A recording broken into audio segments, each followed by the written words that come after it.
10 at the 25. Following the score when trailing by 20 points, that team maintains possession. So you get down by basically 3 possessions, it's make it, take it at that point. It's like schoolyard basketball. But the development, and they do all these things so they can just watch them play. Not only watch them play, but also make sure you keep these kids healthy as they transition to the next level. That's an important aspect of this game. And we are underway. Jordan Descalzo will kick it off, and it's received by Detrez Newsome, who is in a heap of trouble, and he is dropped down at the 17-yard line. And so that's where the national squad will take over and see who they run out on the field here. A lot of these guys will play. Each team has 3 quarterbacks on the roster, and they also have, well, a bunch of different players. So we will get to see a few of those for each squad. As a matter of fact, Joel, the guy you like a lot is going to get the start here at quarterback with Logan Woodside. Yeah, Mike Martz and John Kidness said he had the best week, and he earned the ability to go out there and start and get this first shot.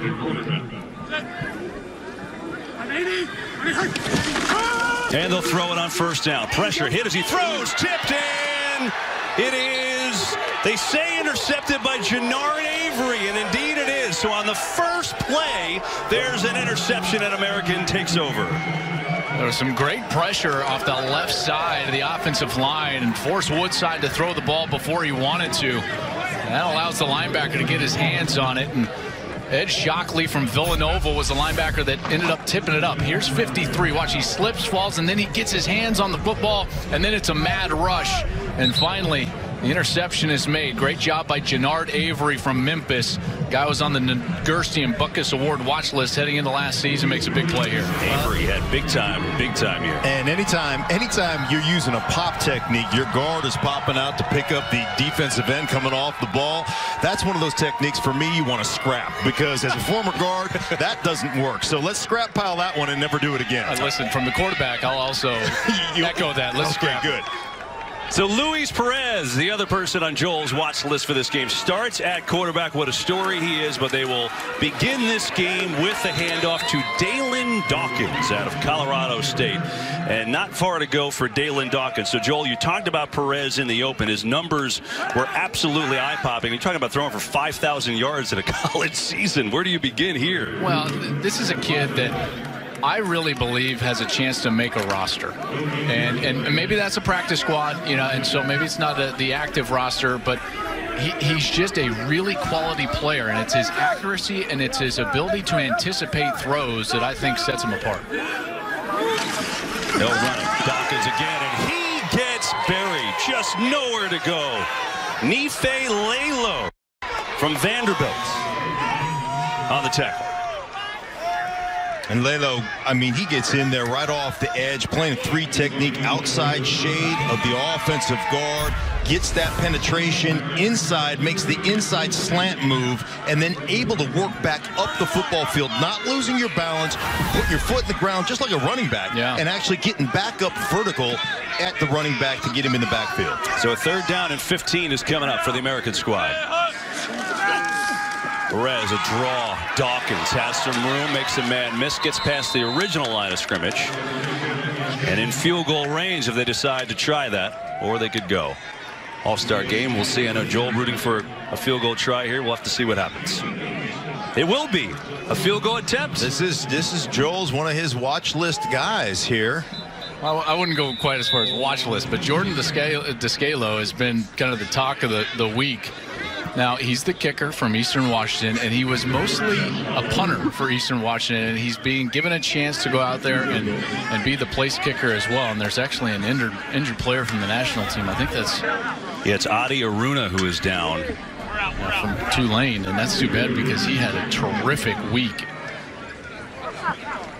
So Aruna up on his own. We'll take a quick break, though, and be back to the Rose Bowl in a moment. Well, here's a look at some of the practice. I'm talking about right in the middle of practice here. Through some GoPro cams on some helmets, and you come away with fantastic weather, as is most of the year here in Pasadena. And now the American squad will go for it on 4th down and 7. Welcome those of you watching us on FS1, just starting here from the Rose Bowl, as this ball is tipped on 4th down and incomplete. And the national squad will take over, and I believe we have a penalty here, so hang with us If you're on FS1, again, the NFLPA Collegiate Bowl just got going a little bit ago. Prior to the pass, holding, defense, number 28, 5-yard penalty, automatic, first down. That's on Chris Jones, and so a first down, so the American squad will keep the ball and keep the drive going. So something to watch out for is the defensive backs in this game. They're now being asked to play with NFL rules. You see, that was not a foul necessarily in the college game. You could get away with contact past 5 yards. You can get away with more grabs in the college game. That's kind of taken away from these players now in the NFL game, and it's something they're going to have to adjust to, in particular when you're talking about coverage down the field. Fake to Dawkins. Perez tipped again. It's been the tip ball drill here today from the Rose Bowl. Motua Puaka, Andrew Motua Puaka from Virginia Tech got his hands on that one. Interesting guys today to note too from this game as we look at the replay. Offensive sets, you can only run a few of them here. Yeah, it's very vanilla, very basic. It's basically on the defensive and the offensive side. And Motua Puaka, by the way, from Virginia Tech, he's a guy that had a great season, highly productive guy, and is playing well already here today. They will run it to Dawkins, and he's got nowhere to go.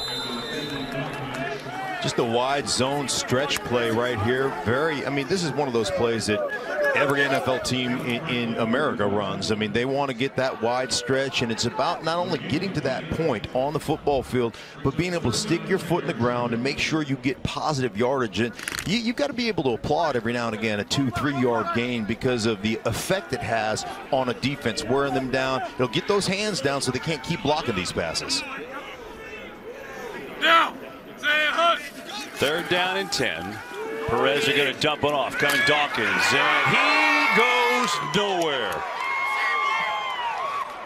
Another play by Motua Puaka, and a 4th and long coming your way, and now a field goal attempt. You know, if you're a scout and you're watching a defender, in particular a second-level defender like a linebacker like Motua Puaka, what you're looking for is recognition. You know, how quickly can they disseminate information on the defensive side, and a screen pass is a great barometer for how quickly you can recognize and react. And that was a terrific job there, understanding what the offense was trying to do, getting out there and making a stop. So this will be a 43-yard field goal for Jordan Descalo. Didn't attempt one all year. He was the punter. Has kicked in the past. This one is up, and this is pushed to the right. No good. And so we remain scoreless here from the Rose Bowl. If you're watching us on FS2, turn it on over to FS1. That's where the game is scoreless in this All-Star game. Eggs on a platter. Come on over here. Bring your own syrup. They're in there eating peanut butter sandwiches. You guys enjoy that breakfast I just served up on them platters for you? Huh? Did you have the break stride ever? No, I don't think so. You crazy. John Kitna, the offensive coordinator for the national team, apparently, Joel, very hungry this morning. Well, I was in training camp with John in 2006 and at Detroit with Mike Martz as the offensive coordinator. Rod Marinelli was the head coach. There is not a better trash talker than John Kitna. I'm telling you, he's like under the radar trash talker. That was just a very small sampling, and it wasn't his best stuff, trust me. Played in the NFL at quarterback for 14 years. David Williams is the tailback. Scoreless game in this first quarter from the Rose Bowl, and they'll give it to him. Not much room for Williams, who rushed for 1,450 yards this season with 13 touchdowns. You know, back to Kitna and the trash talking. I'm not quite sure what the pancakes and the peanut butter sandwiches have to do with trash talking. Well, here's the deal: is he was basically saying he was throwing what's called easy ups, right? When you just they're just getting loose on the outside and the wide receivers are running down and you're just throwing little pat and go, little go routes. Yeah. Well, when you're throwing dimes and they don't have to break stride, you're serving up breakfast as a quarterback. Okay. You know, it's just like you're serving it up, and that's what he's talking about. Williams gets through, nice run out across the 40, and that will bring up a 3rd down and 2.5. Curious to see how they rotate the backs and such in this game, and how these coaches decide to play all these guys. Yeah, for this national squad, you know, the coaching staff has talked about all these running backs, and there's about 4 that we'll see today. Similar guys. They're all around 5'10", 200 pounds. And so, you know, an opportunity now for these guys to try to separate themselves from some peers. They'll run it, and that'll help. Big hole and a first down out to midfield. It's Richard on the carry that time, and now a fumble. Waiting for the official word. No, the ruling is down. The ruling on the field is the runner was down by contact. First down. It looked like he was shaken up a little bit at the end of that, but he's up. DeMario Richard from Arizona State. 3,200 yards in his career, almost 5 a pop. Certainly did look like he was down there when the ball finally got cut loose. But do you see how he got small and low to the ground when he found his hole and he hit it quickly? That's called getting north and south behind your pads. And I know Petros Papadakis knows a little something about that, former running back at USC, right, my man? A little bit, but this is a good back. He played along with Kalen Ballage. Both of them split the carries at Arizona State. I think he's going to get into camp and do well.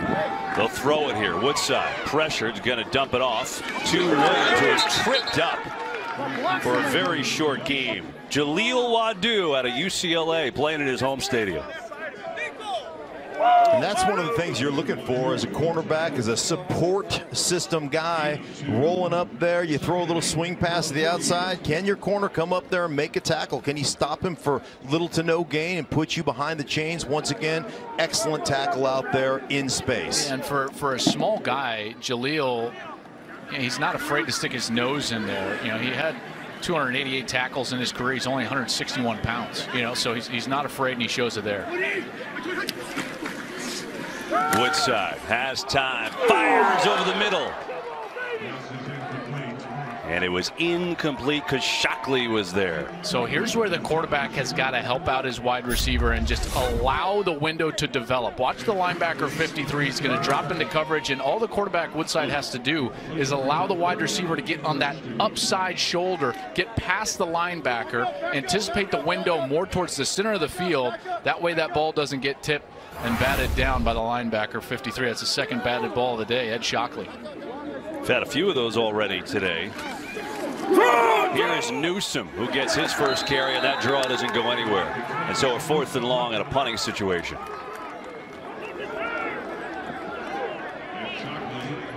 Both these teams just feeling out each other right there. 3rd down situation, 3rd and long, out of shotgun. Instead of pushing the ball down the football field, you don't have great timing in the passing game right now. A lot of different moving parts up front from a protection standpoint. Go ahead and see if you can pop a draw. If not, you live right here, you punt, and you play a little defense.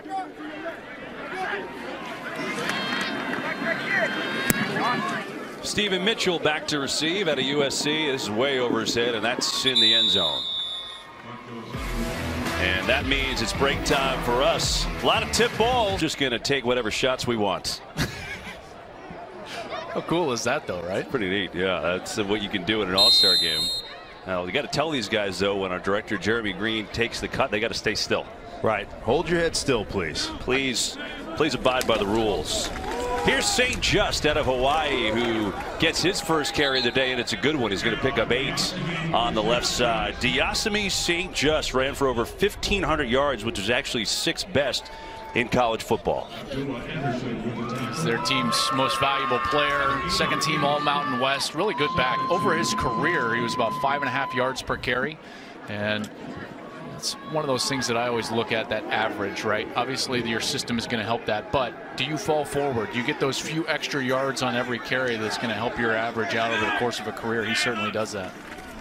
On 2nd down and 2, that time he goes nowhere.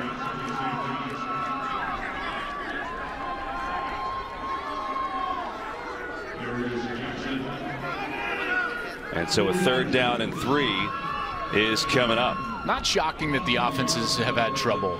I always felt like the first week of spring ball in college, or the first week of training camp in the NFL, or fall camp in college football, the defense is always ahead of the offense. Because remember, on defense, you can play more with emotion and speed. Just go play fast, go tackle, play physical football, whereas offense is always about execution, timing, those types of things. Chemistry plays a part in that as well. They're going to hand it off in the middle. This is Carter, who makes a move strong, and a 1st down. Love the finish right there by Carter. Same foot, same shoulder, drive through the tackler, end up, as Joel said earlier, it's talking about getting those extra yards, making sure as you fall forward. You see the pressure he put on the defender right there, dropping his shoulder and running through the defender. Those are the things you look for at the next level. Can a guy finish a run? That's a great finish. Yeah, 15-yard run. That's the biggest play of the day, and a 1st and 10 for the American squad. There's a little discombobulation on the handoff, but they get it there to St. Just's for a short gain. Now going back to Carter, Martez Carter, number 35 from Grambling. You know what I also love? Yeah, I love the finish. Guy has 74 catches in his career, so he can get out of the backfield and he can help a quarterback out on 3rd down. He's a little bit of an all-around type of player. Very much looking forward to watching him play today, and when he got his first chance there, he had a big run. 5'6", hide behind the line of scrimmage a little bit, 204. That's a little bowling ball, a bowling ball of butcher knives right there when he's coming through the tackles. Fullback in is Ramish, so they give it to St. Just, who's got himself a short gain. I'm going to add one more if you're talking about Carter. How about the fact he's 3 for 3 on extra points? He's kicked a couple extra points somehow in his career. He does it all. They call him Mr. Excitement. You know, he walked on at Grambling. Unbelievable story. Unbelievable story. He was actually ineligible his senior year of high school. He had to find a way kind of towards the college ranks. He ended up playing basketball in an NAIA school named Wiley College before walking on at Grambling. Now he's here. That's a guy that wants it. You know, he'll do anything to play, and he's certainly doing it. This is 3rd down. Perez throws at St. Just the back, but he's well shy of a 1st down, and so it brings up a 4th down. Guess who on the tackle, guys? Am I mistaken here? Is that 54? I thought it was. No, it was 51. Frankie Luvo. Luvu from Washington State was honorable mention all Pac-12 this year, and he showed his speed there. Luvo is a guy, 71 tackles on the year, but he can track the back out of the backfield. He was able to make a big tackle. He's been all over the field in practice so far this week. One of their team captains for the national squad. Really, you know, he's showing up, and he's one of those guys that's just going to work. He's going to get on the football field. He's just going to work, and he's going to be, you know, he's going to be around the ball at all times. Really got ball hawking skills. And so the national squad sends back 2 to return the punt. Austin Prohl and Blaze Taylor. Going Taylor's way, calls an immediate fair catch, and he's got it. And the national squad will take over. Still scoreless here from the Rose Bowl, the NFLPA Collegiate Bowl. Glad to have you with us. Back in a minute. Medicine isn't practiced by saints. PA Collegiate Bowl here at the Rose Bowl. Let's go down to the sidelines with Petros Papadakis. Guys, we have luminaries down here. My 2 favorite rookie running backs in the NFL this year. Forget about Leonard Fournette. We got Kareem Hunt and Alvin Kamara, 2 big ballers. What are you guys doing here today? You know, we out here with fanatics and watching my quarterback, Logan Woodside. What kind of quarterback was he when you played with him? You know, he a pocket passer, you know, a good leader, broke every record out there in Toledo, and just won a MAC championship. What a great year you had. What is it like putting yourself in the shoes of these guys, the position you were in last year, going through all this process, not knowing what it's going to be like in the future? Man, it's crazy because we was just here a year ago, and it goes by quick. But, you know, I mean, these guys out here working, they've been working all week. So just coming out here and watching and supporting them, just trying to have a good time out here. What's the schedule like while you're out in L.A.? You guys working out or just hanging out with these players or what? Yeah, we just pretty much, you know, hanging out with these players and enjoying this weather right now, you know. It ain't like this in Kansas City or Cleveland. It's not? Nah, it's a little chilly out here, though. But, you know, I'm going to go put my little Fanatics hoodie on after I get done, and it will be good. Well, good for you guys. Thank you for being here, and have a great day. Thanks for joining us. Big ballers, Kevin. I like it. Boy, those guys had unbelievable years. Ooh, you ain't lying. After the play, personal foul, late hit out of bounds, defense, number 27. 15-yard penalty added to the end of the run. First down. Yeah, and it was a good run by Detrez Newsome, too, by Petros was talking. Kamara he's a lot of fun as we look at the replay. Talking to him a couple weeks ago, you talked about Woodside and Drew Brees earlier, Joel. He said, you know, when he came to New Orleans, Drew, he just gives you the look. So if you mess up, there's not even There's just the look. There's no chewing. Right. It's just it's like your parents, like your father when he looked at you, right? Makes your knees shake. You know you're in trouble as Newsome gets another carry after the 14-yard run last time. What's great about having guys like Alvin Kamara and Hunt here is that it gives these kids like these guys were later round draft choices, right? It just goes to show you it doesn't matter if you arrive by car, by bus, by train. It's just getting that opportunity and then taking the most of that opportunity as a smaller school kid and going out there and making something happen, which is it's just a great story, and it's great for these kids to see those guys who had so much success their rookie years. He's out there again. No running again, and that time no such luck. So a couple good runs by Newsome, but that time no chance. James Crawford was there first. This process can be taxing, mentally, and you can doubt yourself as a player. In particular, some of these guys from smaller schools, right? Can I really go out there and do this? And I think what's so interesting is you talked about, like, however you can arrive, just arrive, right? Well, I would take that a step further, Mark, and it's, for me, the guys that arrive with the mindset that it's just the starting line, and I think those are the ones that have success and go out there and make the most of their opportunities. There's a 2-minute warning every quarter. Again, we told you there's some funky rules. No idea why that's in place, but that's the deal. We're back. Through the NFLPA Collegiate Bowl, the 2-minute warning in the first quarter. They're doing this every quarter. They get a chance to play 2-minute offense. Here's the kicker, though. If they have the ball and don't score, they go all the way back to the 25. So it's like a 2-minute drill. Bad pass, incomplete. He was looking for the tight end Marcus Baugh, and so a punting situation. Just have not seen much execution out of the passing game. Which, listen, these guys have worked together for like 3 days, Exactly. And it is tough to get on the same page in a passing game and look real sharp. But these quarterbacks, I'm sure, will start to get their rhythm at some point today. Yeah, they just started practicing this week. As the Americans waiting back with Mitchell. Another one that was way overset in the end zone, and that's not what you want. And so 1:47 to go for the American squad. Same thing applies to them. They got 1:47. If they have the ball in quarter ends, they go all the way back to the 25. But let me ask you this: with that short week of practice, is there even such a thing as a 2-minute offense installed, or they're just going out and running some basic plays here? I would think it's still basic, just situationally, and you're limited of what you can do anyways, right? As far as with the rules of the game, but this is certainly the opportunity. I will tell you this from a quarterback standpoint: when you're forced to cut it loose, sometimes that can get you in rhythm. You see a guy struggle the entire half, and then all of a sudden in the 2-minute drill, he completes a couple of passes and finds some rhythm. So I'll be interested to see if Luis Perez can get some rhythm right here.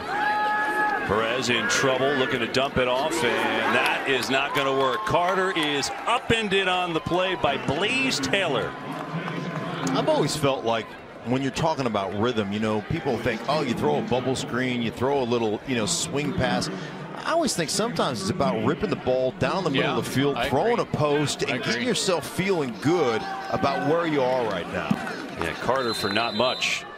And you think about putting an offense together in 3 days. Everybody comes from a different system, so everybody speaks a different language. And now you're sitting there as a guard going, okay, in my offense, that was called this. Now I've got to transpose the schematics and make it this. Right. And so all 11 guys out there on offense are doing the same thing. They're trying to figure out how it relates to what they ran in college. And it really makes it a confusing thing to play offense in a short week like this. And it's not the schematics that are difficult, it's the language. Right. They know what the routes are and the protections are and how to block and all those things. It's just the ability to translate what they know that concept to be into what we're calling it this week, and you got to do it in 3 days.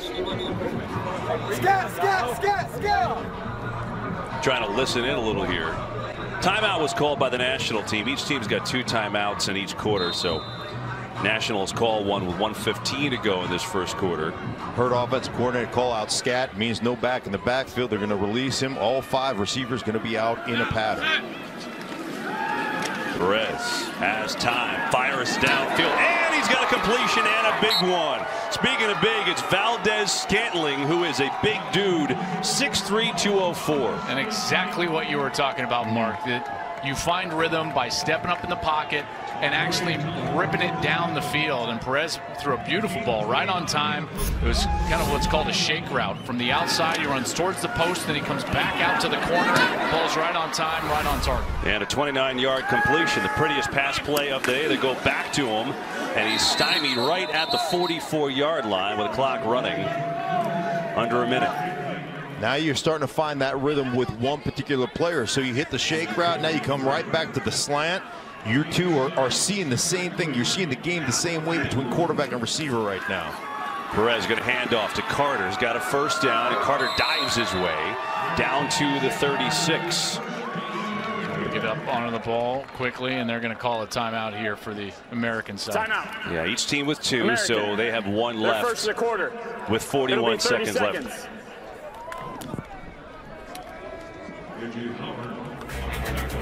While they call timeout, we will call a 30-second timeout. American squad on the drive. 41 seconds ago. Trying to listen into the huddle a little bit with Darryl Green and the American team on the move. Best drive of the day by anyone thus far. 41 seconds ago in the first quarter. Again, they play it each quarter like the end of a game here. So 1 timeout left, trying to punch it in a scoreless game. Here's Luis Perez. Get it to Carter, wide open. Carter dancing around, and he's inside the 25. Clock running. They've got to hurry.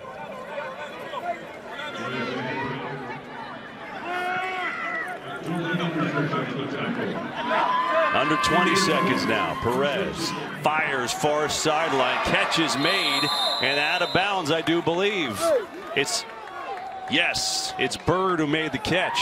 There's a huge difference between the college game and the NFL game. See, in college, he's down inbounds, clock still running. In the NFL, he can just roll his way out of bounds, and he stops the clock. And now they've got something going here. Now with 12 seconds, they still have the timeout left in their pocket. So if I'm Luis Perez, I've got the entire field I can work with. I can work the middle of the field. I can work outside. I can go to the end zone. I can check the ball down to my back because I know I can still stop the clock. Kicker is if they still have the ball at the end of the quarter, don't score, they go all the way back to the 25. So there's incentive. On the play fake all day. They're going to get it to Carter. Wide open inside the 10. Shoulder down. And Carter's out of bounds with 3 seconds to go in this first quarter.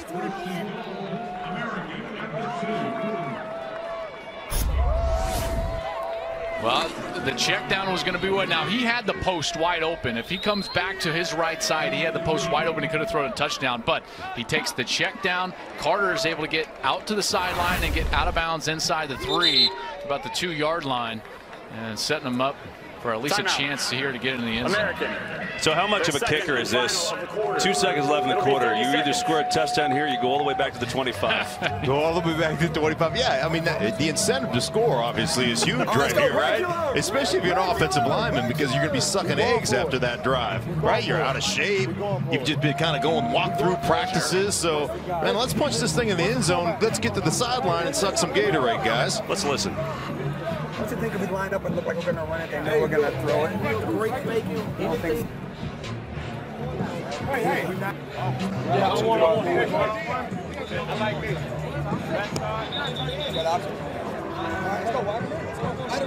Regular.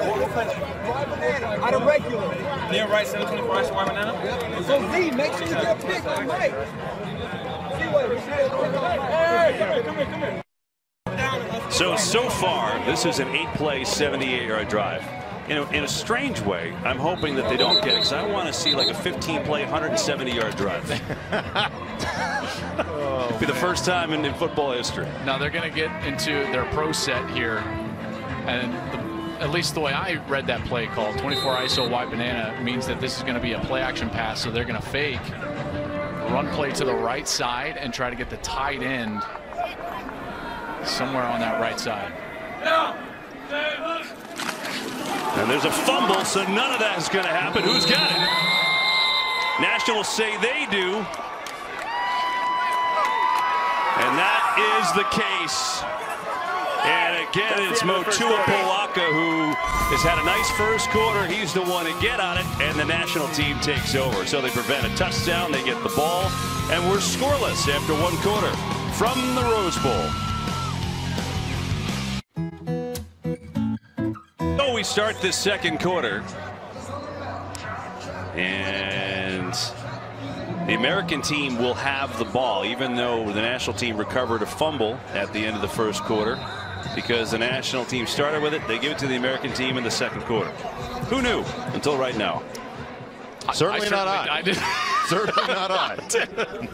Well, I can tell you this. They've got a new quarterback. It is John O'Corn from Michigan who is in there now, and they will run it to Dalen Dawkins, who gets the carry.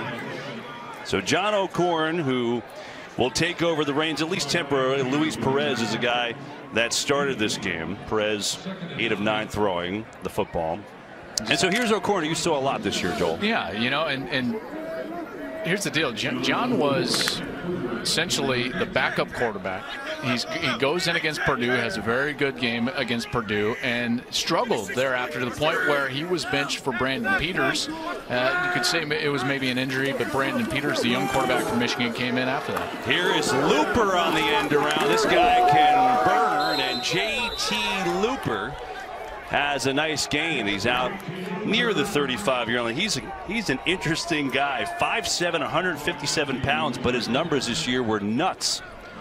Well, I mean, here's the thing is, you're talking about like an All-American caliber at the D3 level, right? And so he's from the University of Central Oklahoma. He's 5'7", 157 pounds, but he can do just about everything out there. Anytime you can get him the football, he's going to pay that off. He's solid in the return game.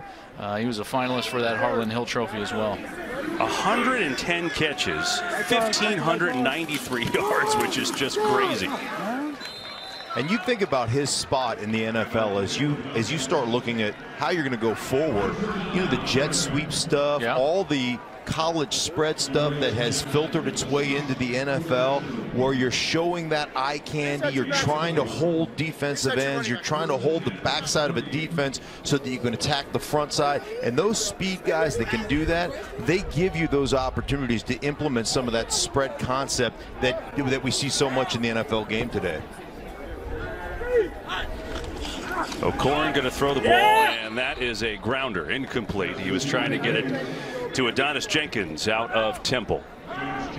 You see, a lot of the teams have, you look at that size, you wonder how big can he be in the NFL, but a lot of teams have kind of carved out a role for that type play. I mean, we talked about Tariq Cohen, similar, right? Sure, and just look at the Rams, what they did with Tavon Austin. They took Tavon Austin and say, hey, listen, you're not really an X or a Z or even a slot receiver. You're more of a gadget guy, and we're going to use you that way and have great success. And so that's what teams are looking at and scouts are looking at right here. Who can fill that role at the next level? I think that you've seen the NFL game in the last few years as they get more of these type of players, because that's the way college football has gone. It's not so much anymore, hey, do you check the box of like height, weight, you know, intangible type of things. It's more, can you perform? Now, if you can influence a game in a positive way for us, then you're going to get a shot. And that's why guys like J.T. Looper, Tavon Austin, those type of, they've gotten a chance in the last 5, 6, 7 years in the NFL. Dawkins and St. Just, 2 running backs in the game on a 3rd down and 7. O'Corn pressure, going to throw across the grain and waiting for a signal. He got a catch down there. Jennings comes up with it, and that'll be a 1st down. Nice play. Nice play. Jennings coming back to the ball. O'Corn, look at him square his shoulders there, Joel. Squares his shoulders up, tries to drive the ball down to the sideline, checking to see if his feet are in. What I loved is the wide receiver dropped out of his route. You know, because that's a scramble rule type of deal. And they were working on this earlier this week. But, Mark, when you're outside of the pocket, the worst thing in the world for a quarterback is for your wide receiver not to know that you're outside of the pocket and you're stressed, right? Jennings recognized that, drops out to the sideline, and creates the completion. Yeah, 26 yards. So nicely done from O'Corn of Michigan to Jennings of Temple. to Dalen Dawkins, who has had no room to run so far today. There is Ade Oruna, who has an interesting story in his own right, doesn't he, Joel? No doubt about it. This guy is a very raw player. Oruna is originally from Nigeria, has not played a ton of football in his life, but highly productive at Tulane. Here's a guy who's got 19 tackles for loss on his career, 12 sacks. He's earned his bachelor's degree in Homeland Security Studies, but he's a guy that scouts have quietly really risen on their draft boards. It wouldn't shock me at all if Oruna at 6'6", 270 pounds is a late-round draft pick come April. Interesting. Dawkins 8 carries, 8 yards, and that one goes backwards. He hasn't had much help, though, up front. No, he certainly hasn't. But getting back to Oruna, and you talked about him. I was talking to Martz on the sideline. Mike Martz, the head coach of the national team. He said, "I tell you," I said, "You think he's a practice squad guy?" He goes, "No. This guy is too good to be on somebody's practice squad. He is that effective in a game. He does that much disruption within a game. So he is going to get drafted. He's going to make somebody's roster. He's raw, but his talent just jumps off the screen." And it's not just pass rushing either. He's got some real thump to him at 270 pounds. And Mark, he's got strong hands, and he's good against the run. 3rd and long, 15 to be exact. Ball knocked away. He was trying to fit it in there, but A.J. Howard out of Appalachian State came on to knock it down. Just a hair too late with that ball. Timing is everything. When you get better players on the field, windows close. And because O'Korn was trying to run up in the pocket, you see how that ball was late in terms of when the wide receiver broke out of his break. That ball's got to be there in the first step or two out of your break from a wide receiver perspective, or else it's going to be late and the defense can make a play.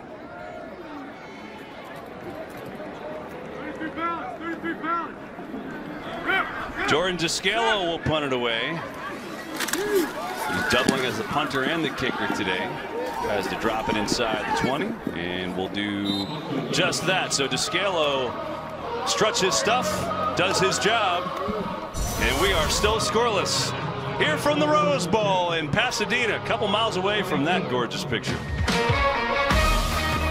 Why'd you throw so fast? Why'd you throw so fast? Just saw him break early, and I just tried to get it to him. No. See, when you start putting your own interpretations on that stuff, what happens? Well, a little mic'd up with Mike Martz, who knows a little bit, just a smidge, about offense, talking to Logan Woodside. Woodside done for now, 1 of 4 and an interception today. Listen, I mean, that's the most subdued Mike Martz I've ever seen. Yeah, I saw it in a training camp, and it was not necessarily subdued. He probably wasn't mic'd up when he was when he was getting after you. No, that's the thing, though, and that's part of the development. Breaking collegiate habits, you know, in particular from the quarterback position. That's tough to do. Handoff goes nowhere to Newsom, but a new quarterback we showed you with Woodside out. Austin Allen out of Arkansas will now try his hand at it here today. It's about the 3rd time we've seen just a lack of timing and continuity. Yeah. And just a handoff, Joel. Yeah. I mean, you know, you think about the footwork and think about this. Most of the quarterbacks in the college game never play from under center. So this is a new skill these guys are trying to develop, and we see it right here in just the handoff, that those handoff skills aren't even there right now. Well, and more than that, the backs haven't tracked downhill tailback runs. Coming near side. That's not going to go very far to Newsom. I tell you what, though, I love this game, right? I mean, defenders just flying around. At the end of the day, defenders are just flying around, trying to knock guys around, and I tell you what, it takes a special breed to go out there and put your nose in there and start making some hits. And I'm telling you what, that's good stuff right there. I love it. Got a real close and personal look at Mike Hughes, number 95 out of UNLV.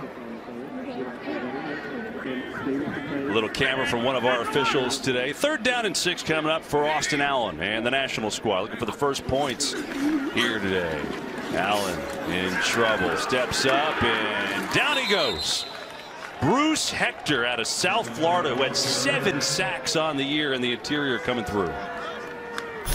And 18 sacks in his career.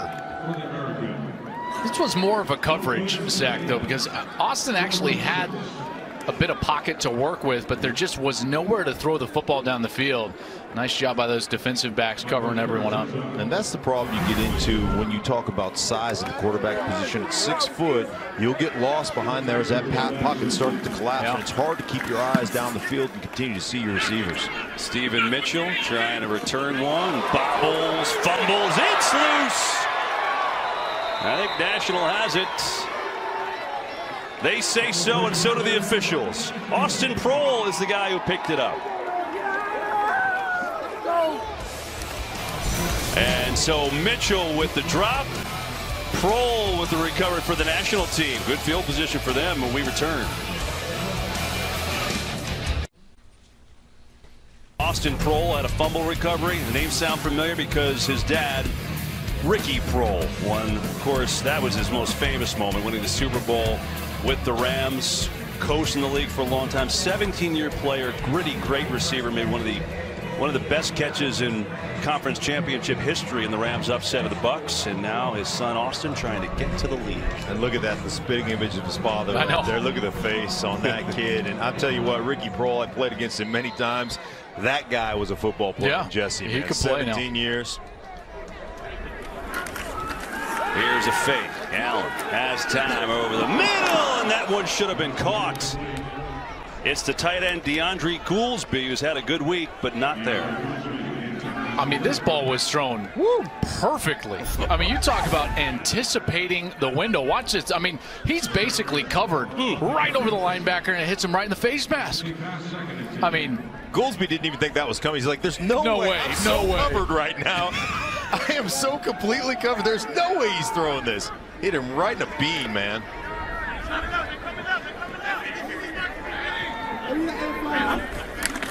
Pitch to Richard. Slips, cuts back.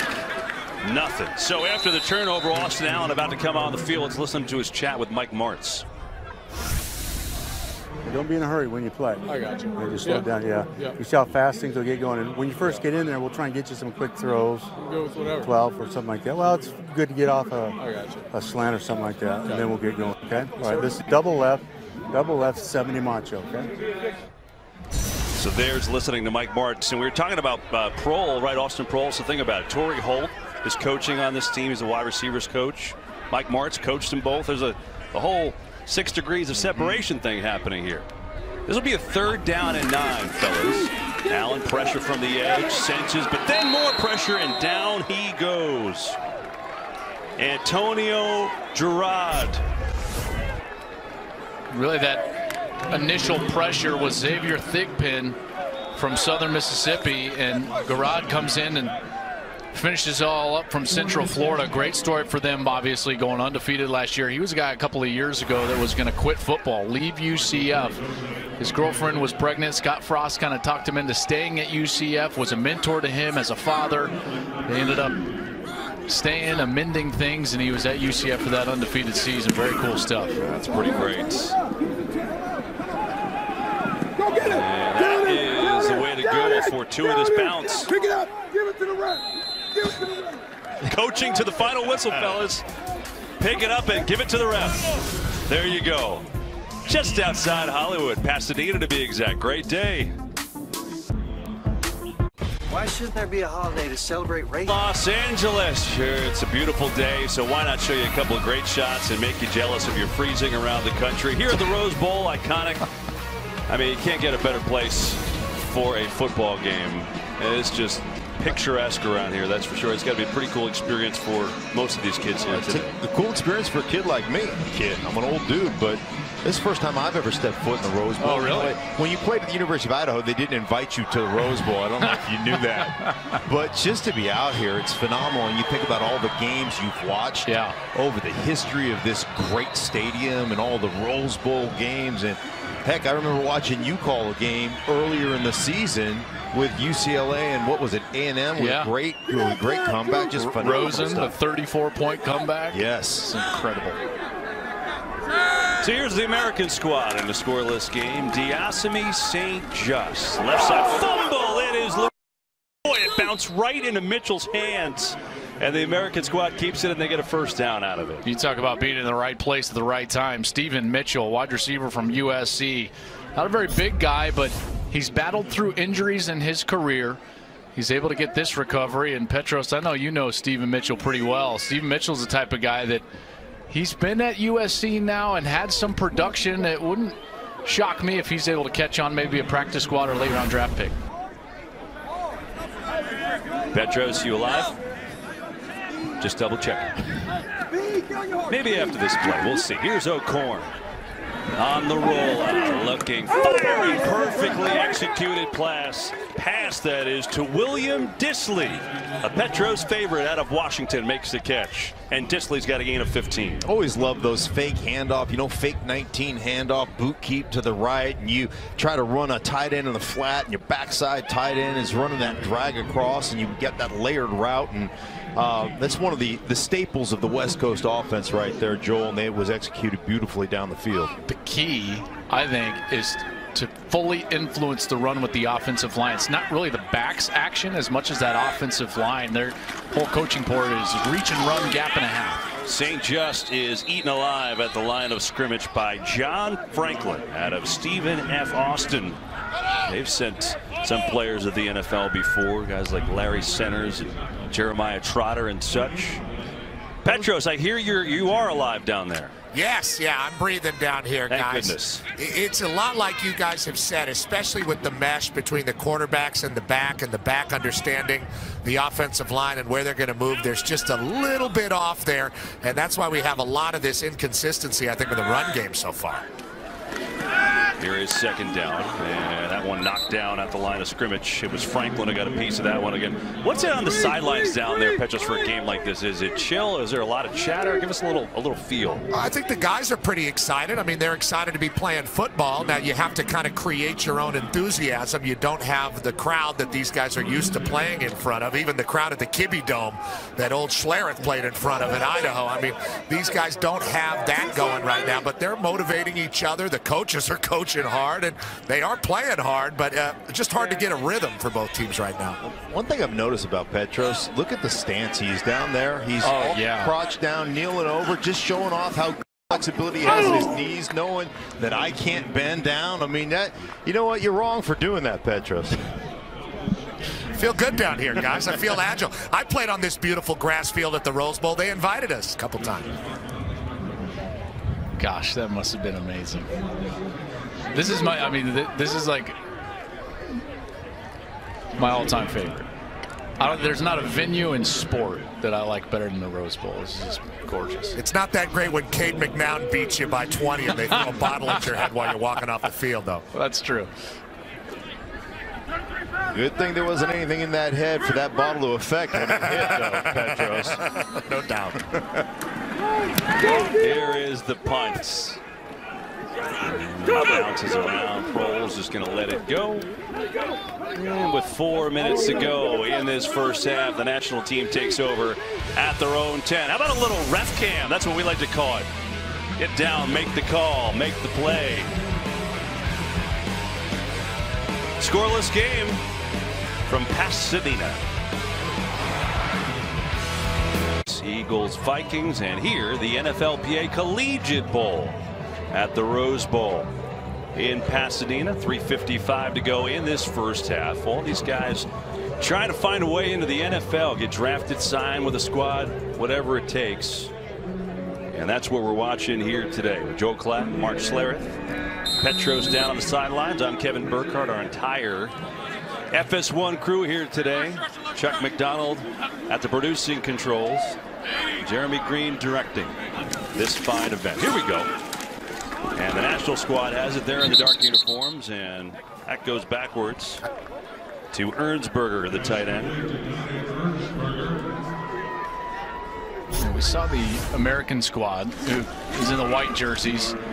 They got a little bit of offense going when they were forced to get into a 2-minute situation. So they're going to have a 2-minute drill in every quarter in this game, because they're kind of, you know, they do different things with the rules. But it's because they were forced to get aggressive and throw the ball down the field. I think that's what this national team has to do. Austin Allen at quarterback from Arkansas. Let him throw the ball down the field a little bit here. He's got time. Tipped at the line and incomplete. Nearly intercepted. Darius Jackson. I tell you, these short quarterbacks are having such a hard time today, and these passes getting batted around, and the aggressiveness of these defensive linemen. All of them have good length, and right there, Aaron Tiller from Southern University gets in there and gets his left hand on the ball. We always talk about penetration in the running game and how that ends up ruining the running game. Well, you get penetration inside the pocket between the guards and center, and it really disrupts the rhythm and the throws of the quarterbacks. Pressure. Allen in trouble, and he's going to get sacked again. Allen's been under siege a little bit here. Peterson and Garrod were there. I was waiting for Peterson to get in there. Okay, here's a guy from the University of San Diego. Peterson's number 99. Okay, and Peterson, he had 74.5 tackles for loss and 44 sacks. He's the all-time FCS sack leader with those 44 career sacks. He was an All-American, obviously, at the FCS level, and is able to get in there and not just sack in this ballgame. 18 sacks this year alone, which is unbelievable in a college season. Here's the punt. Nice move by Coleman, and then nowhere else to go. Now the question for Peterson is, how will his size translate? He is listed at 5'11", 226 pounds.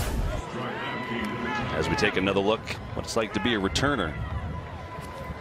And I'm curious, guys, you know, I know we were talking about roles before and how these teams find guys, but so here's a guy's defensive end in college, obviously numbers off the charts, but how do you view him that size, obviously for a DE too small? Well, you look at a guy like Elvis Dumervil, 5'11", 245 pounds. Now all you sit there and say, okay, how are we going to use this guy? And I think the beauty, you know, Bill Belichick and the New England Patriots will play this weekend, and one of their mantras as an organization is, let's not talk about what a guy can't do. Let's not worry about what he isn't. Let's worry about what he is. Can we put him in a position? Can you place him outside linebacker and be a nickel rush end when we're in sub packages? Because that's all we really need the guy for. Here's O'Corn looking to take a shot deep. Jennings in double coverage, and Jennings somehow hauled it in. Adonis Jennings from Temple delivering. I mean, 35. just an incredible catch. He was sandwiched between two defenders, and the ball kind of finds its way to him, and he's able to catch it right off the helmet of the defender, and he's able to take it to the ground. That's just great concentration. I guarantee you, every scout that either watches this film or is watching live right now, they all just sat up in their seat and kind of like, oh, well, that's interesting right there. Heck of a play. Something else. 35 yards, and now the American squad in business. 2-minute warning, first half. Scoreless game.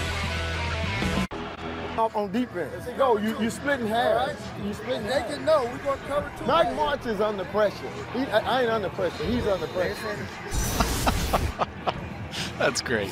Well, Mike Martz has won 4 in a row of these, right? So he's got a little pressure to keep that record going.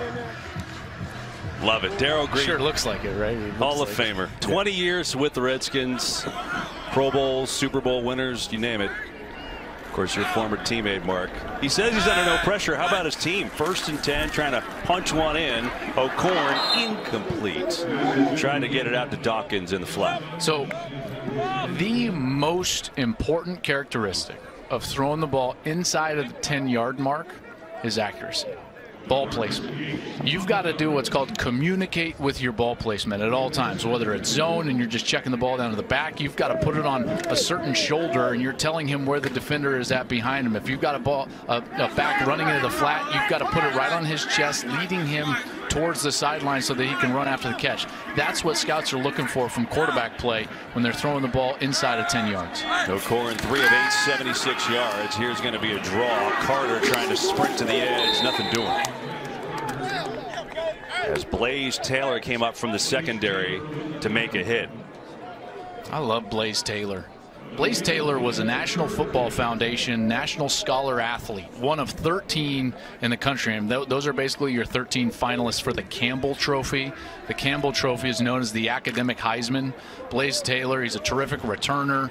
He's had a heck of a career at Arkansas State, 102 tackles, 6 interceptions, 30 passes defended. So he's playing well so far today. Amazing when you earn 2 degrees before your playing career is over. That is That is something else academically. Carter the fake. O'Corn all day throws it in. Disley, the tight end, trying to get to the marker, is going to come up short. And he's shoved out of bounds around the 6 with 1:06 to go in the half. That is amazing. 2 degrees. I graduated thank you cum laude. That's what I graduated. So, you know, general studies degree, don't ask me anything specific. But that's incredible. And generally, I know what's going on. Right. Generally, I usually know what's going on. I will tell you this about Blaze Taylor, and just running up in run support like that, just from a leverage standpoint, head on the outside shoulder, drive through the outside leg, make sure if you miss that tackle, you're forcing that running back to get back inside where the pursuit and the help comes from. And that's just smart football. That's understanding leverage as a defender. Here's Jordan Descalo from 24 yards out, trying for the first points of the game.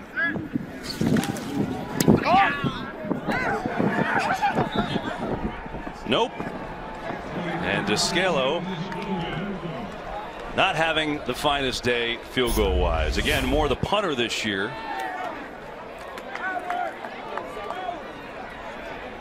The laces in practice, almost every one of his misses, they're either short or to the right. So clearly kind of a technique issue there. And again, in Jordan's defense, he didn't kick field goals all year at Eastern Washington. He's being asked to do that. He was more the punter, and he's having a rough day here today. You just said that, you know, his misses are either short or to the right. There's only one other way to go, Joe. To the left. You know, I'm just saying. I get it, but or he hooks him to the left. No. But beyond that, it's just been solid. I'm just giving you a tendency. I'm just giving you a tendency. Messing with you. It's just fun. Natural ball flight. Anyway, we're still scoreless. There's a minute to go. Here's Allen for the National. Can someone get on the board? Talked about accuracy. That's an accurate pass to Phil Yaw out of the backfield on a first down with the clock ticking. You see him climb the pocket, put it on his running back with an opportunity to catch the ball and run with it. That's what you're looking for. Those are the kind of things that, that to me, are the difference maker between a guy keeping drives alive and obviously having to line up and punt. Allen in trouble, spins away, keeps the play alive, throws across his body, and he's got a completion. That's a heck of a play by Allen. It's Phil Yaw again, and with 26 seconds left, waiting to see if they call a timeout. Timeout. They do. And Joel, that's one of those you're always told as a quarterback, hey, don't ever throw it late over the middle of the field after you scramble around. But it worked out there, huh? Listen, every coach over the side was like, no, no, no. Yes, way to go. Good play. Nationals trying to get some on the board for the half. And no, yes. Yes. No! Yes! Boy, you better be sure. That's it. I mean, that's the only coaching point on that. It's like, if you're going to do that, you better be sure. It ends up being a great completion. That was pretty good. 4 of 6, 46 yards passing. 27 seconds to go in the half. They got one timeout left. They're coming to the near side, and that's caught by Shedd, who breaks a tackle inside the 25. Brandon Shedd out of Hobart. I mean, Ali Marpet out of Hobart as well. Yeah. Guy drafted by Tampa Bay, started at guard, started at center this year. Really good program, obviously. Put some players in the National Football League out of, what is it, a Division III, I believe, Hobart. Yep. He was Brandon Shedd. Guys, he caught a pass in 31 straight games to end his career. So he's been productive. 6'2", good frame.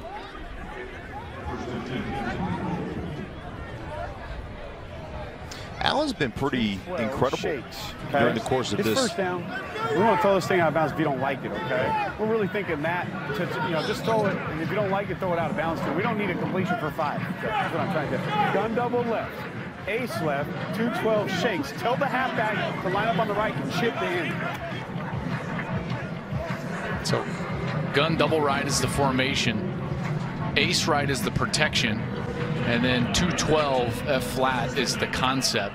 They use the digit system, and so 2 route is, it's a route. The 1 obviously is like a kind of a little almost like an out route from your number 2 receiver, and then the F is in the flat. So they're trying to, it seems like, work the outside of the field. They absolutely have to here at this point because they don't have any timeouts left. Right. 19 seconds to go, still scoreless. Austin Allen has looked pretty sharp in his time in the game here. Trouble here, and that is not going to help their cause. Aaron Tiller. Clock ticking. 5 seconds. Will they get one more playoff? They will spike it with 2 seconds on the clock, so they'll have one last shot. Yeah, that's the one. Even it's really difficult to do as a quarterback. But you heard John Kitna say, "Hey, if, you know, just throw it out of bounds." So basically, if something bad is happening to you, you throw it 3 or 4 yards over the furthest wide receiver on the outside, over his head, out of bounds. That's a position where taking a sack is kind of a critical error for your team there. Eric Powell is on, and he's going to try a 52-yard field goal here. But how about this, a little icing of the kicker by Darrell Green. So Powell will have to think about it as the American team calls timeout. Powell has his range. His career long is actually 56 yards. Jeff Robinson, special teams coach for the national group, talking to his guys. Jeff Robinson, University of Idaho grad, played with him at Idaho, also played with him at the Denver Broncos. So got a bunch of former guys that I played with here on these coaching staffs. Darrell Green, Brian Mitchell, a great special teams player for us in Washington. Oh, sure. Played in Philadelphia, played all over the place, but a phenomenal, very first kick return that Brian Mitchell ever got. We're playing a game against the Atlanta Falcons in North Carolina. He catches the kickoff return in the fourth quarter. We're all standing there as an offensive lineman watching, goes 99 yards for a touchdown. I turned to Jeff Boss. I go, well, I guess he made the team. And became a great special teams player for us for a very long time. Here's a good look for Powell, trying to make somebody's team next year. Snap and hold are good. Powell's got the leg, and no, a little shy. Picked up by Coleman, looking to make a play, gets a block. Coleman stays in, makes a man miss, and finally tackled out of the 30, and that will do it for the first half. So Powell came up a little short. Exciting return by Coleman, but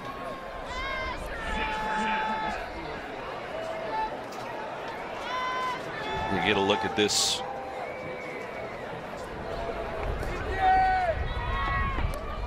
That's from the back judge. Back his camera that he's wearing right here. There you go. So we end this first half scoreless, and down to the sidelines we go. Petros is standing by with Mike Martins. Coach, how do you get these guys going in the second half, get the offense to play a little more consistently? Well, it's not the offense. We agreed to play certain defenses in this game, and we lined up and we're seeing all these defenses we've never seen before. Then we got 1 week to get these kids ready. It's about them. For some reason, we decided over here on the other side that we're going to play a bunch of defense. I don't know what's going on. This is embarrassing. So they're stunning and doing things that they're not supposed to. It's a defense. It's a different front. And we're supposed to play one front. We all practice against the same front. And all of a sudden, all this, I don't understand it. I don't get it. I'm very frustrated and angry about it. Well, good luck working it out at halftime, Coach. Thank you very much. All right. They got a lot to work out at halftime, Kevin. Well, we got a little controversy, I think. That was interesting. You were only allowed to play base defense in this, no stunting, no gaming, and Mike Mart's not happy. Wow. Yeah, apparently they have not gone over the if you're not cheating, you're not trying defense over there. So they're going to have to fix that one up. Controversy here at the NFLPA Collegiate Bowl. We don't have a single point. Halftime show coming up. So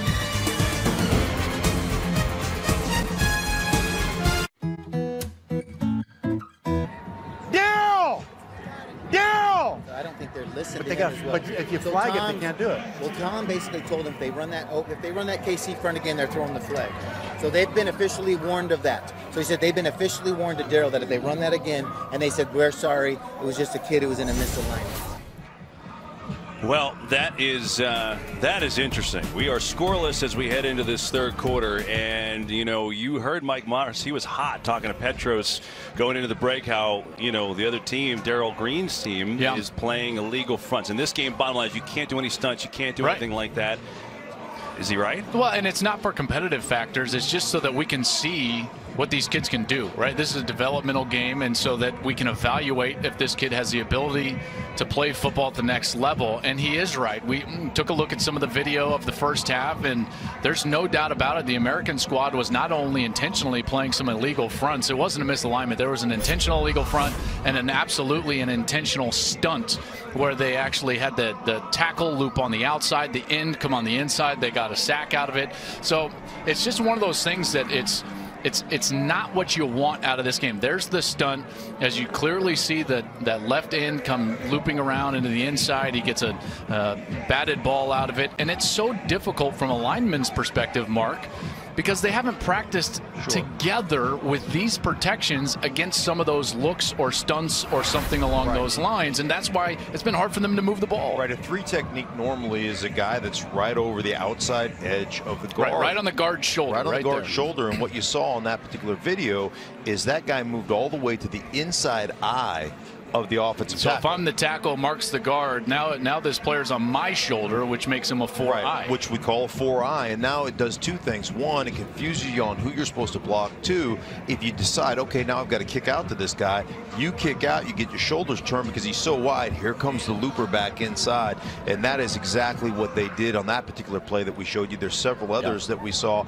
that were quote-unquote misalignments. I think they were intentional alignments like that creates confusion up front for a group that, let's face it, has only practiced for 3 days. It's really hard to get in sync with everybody else up front. Well, that's the point, right? I mean, you're with 3 practices. You don't want to get the quarterbacks killed here. You're trying to make it fair for those things, but that's interesting. Certainly didn't expect any controversy in this game. It's an all-star game as these guys trying to get noticed and get into the NFL, and now just really curious to see not only how this is played, but how this is officiated. Yeah, because remember, the officials can throw a flag on these things because it's not the rules. And the reason Mike is frustrated is because his players are not being allowed to go and operate their system and be evaluated, right? Because they're just getting overmatched by schematics. Well, that's not the point of the game. The point of the game, again, is to evaluate these players for the next level, which is why everything's so vanilla and so basic. Just let them go play football, and it's not about the win and the loss, and the American side has made it a little bit more about the win and the loss rather than just the developmental aspect of the game. Let's hear more from the other side. Let's hear from Darryl Green, who's downstairs with Petros. Now, Coach, we talked to Mike Martz going in, and he was upset about fronts, illegal stunt. I ain't worried about Mike Martz. I'm worried about this team over here. That's all I'm worried about. How do you get these guys going in the second half, get some offense moving? You know, we did some good things, but you're right. You hit the right head on the nail. But our offensive line and our quarterbacks got to take over the game from an offensive standpoint. Defense got to keep doing what they're doing. All right, good luck. Thanks, Coach. Not worried about Mike Martz. Kevin? Well, he didn't answer it. That's the bottom line. You see the competitive fires of these guys coming out. Yeah, but candidly, it's not about your team. It's about, I mean, it's a little bit like minor league baseball right now. That's what's so difficult. You know, you're trying to play a team sport, but you're trying to allow individuals to go out there and prove their worthiness to the next level. So all due respect, you know, it's not about your team.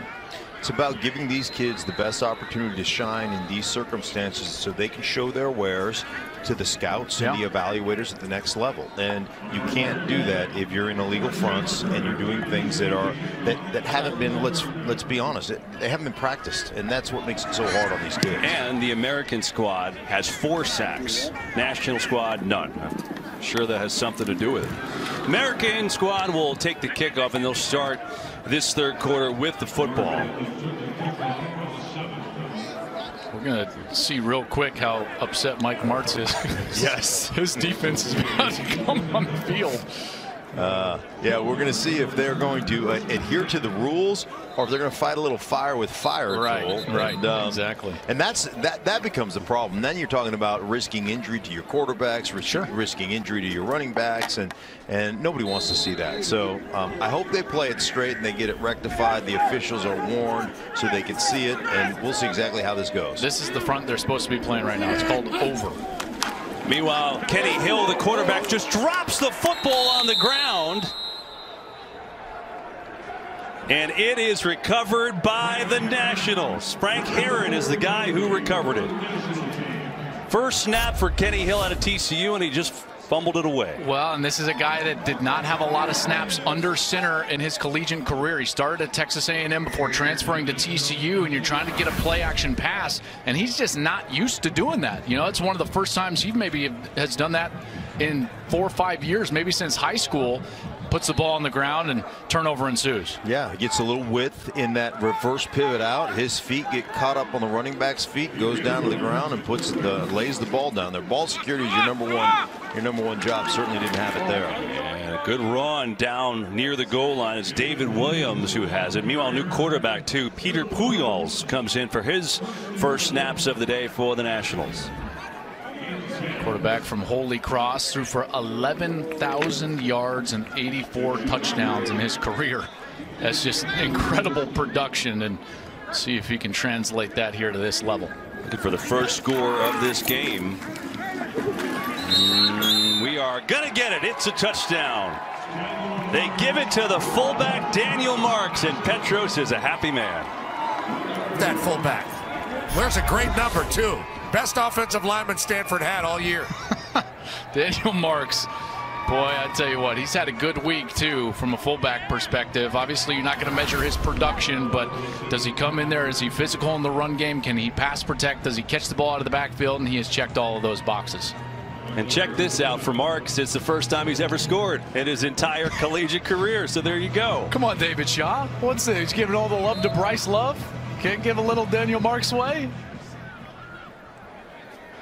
And so our first points of the afternoon with Daniel Marks plunging it home, and now Powell will try the extra point. It's up and it is good, and it's 7-0 Nationals. So we had a little controversy at the half. We had a turnover to start the third, and we have a touchdown for the first time today. Nationals go up in front. Little fullback.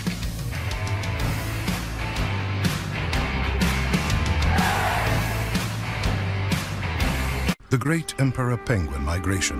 Marks, the fullback from Stanford, punches home the first score of the day after the turnover. So the National squad with a 7-0 lead over the American squad here in the NFLPA Collegiate Bowl. Look at him right there. Kind of a mixture between Joe Dirt, Troy Polamalu with that hair. Love it. It's getting down, getting dirty. It's quite the mixture there. I tell you what, that's creative. Oh, sure. Wonder if he's ever been compared to Joe Dirt before. I'm not quite sure. Probably so not. Kenny Hill, his first snap, he fumbled. Let's see if he can do better this time around. And he's got it into Dalen Dawkins' hands, who hasn't had much room today at all. But, you know, we talking earlier in the day about Austin Prohl and his father Ricky. Well, Dalen Dawkins has some pretty good bloodlines as well. You probably have heard of his uncle at some point, who's a Hall of Fame finalist right now. Brian Dawkins, one of the best ever. Weapon X. Did you cross paths at Denver? Or were you gone by that point? No, I'm quite a bit older than him, but I'm trying to give you credit. Yeah, thank you. I appreciate it.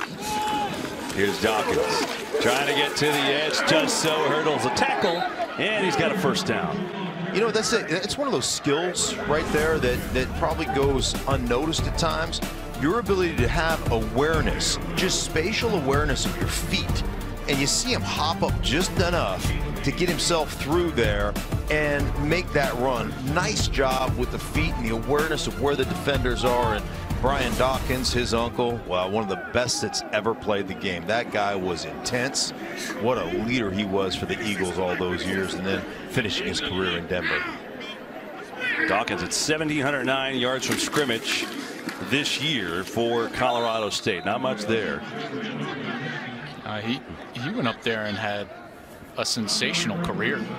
3,300 yards in his career. That's third all-time for Colorado State rushing the football. So doing a great job for Mike Bobo and that program. It's the one that I grew up kind of almost idolizing. I know I ended up going to Colorado, but I always loved Colorado State, and it's great to see those guys have some success.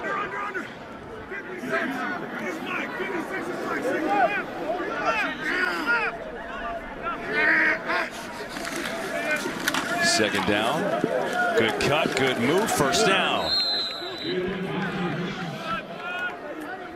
They're getting some good movement up front.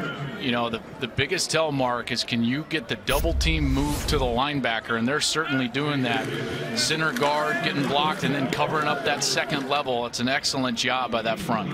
It is, and then Dawkins, the awareness not only from the running back position to make that cut, to get to the outside, but as you get into traffic, covering that ball with both hands, making sure you secure the ball at the end of the run, doing a really nice job there. 13 carries, 30 yards for Dawkins, and one of his better ones today.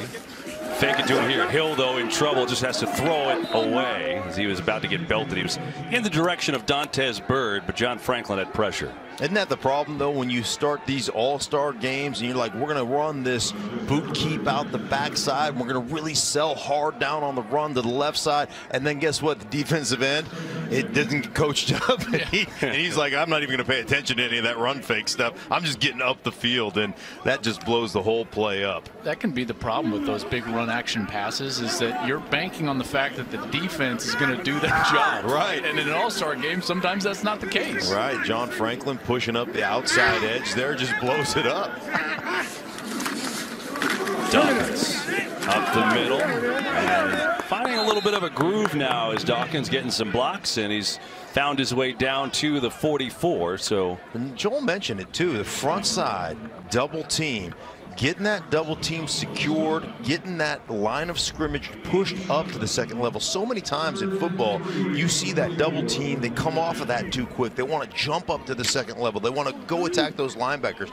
Those linebackers have to come to you eventually. So if you secure the line of scrimmage, you give that back in 2 yards automatically. And now what can you do to be special once you break the line of scrimmage with those initial 2? Can you make it 5? Can you make it 6? Dawkins is doing that right now. 3rd down and 3. Martez Carter's got a first down. The drive continues on the ground here for the American squad. Boy, they are running the football well, and a big part of that is that they've got Matt Gono, number 72. He's the left guard. He gets a block there. He's obviously going to block to the whistle, but this whole entire drive, he's had, you know, the key double team or the key block at the second level to get them loose and down the field. And he's a guy that all the coaching staff talked about. He's from Wesley University, but Matt Gono, the left guard right now, is playing very well, and he's a guy that has opened up a lot of eyes this week. 8th play of the drive, all running the football here, except for that one pass attempt that did not go. It was kind of a sling by Hill to the far sideline, and they get it off to Looper, who's got the catch, and he's got another first down. Oh, formational, you get in a 2-tight formation. You have your running back. You just have 2 wide receivers out. You see one of the wide receivers has got a 12-yard cushion. It's one of those, hey, RPOs, we don't even have to call it. We see he's uncovered, and we've got that formation, and everybody's lined up. You know, you got 9 guys lined up in that box area. Just sling it out there real quick, sidearm. See what your receiver can get you. 12-yard gain there. Drive continues. From the 24, it's Carter dancing through the hole. Carter down to the 15. And a 9-yard pickup. How about our guy? I'm going to talk about some offensive line play. He's going to go into the nose guard and then get himself all the way up to the linebacker.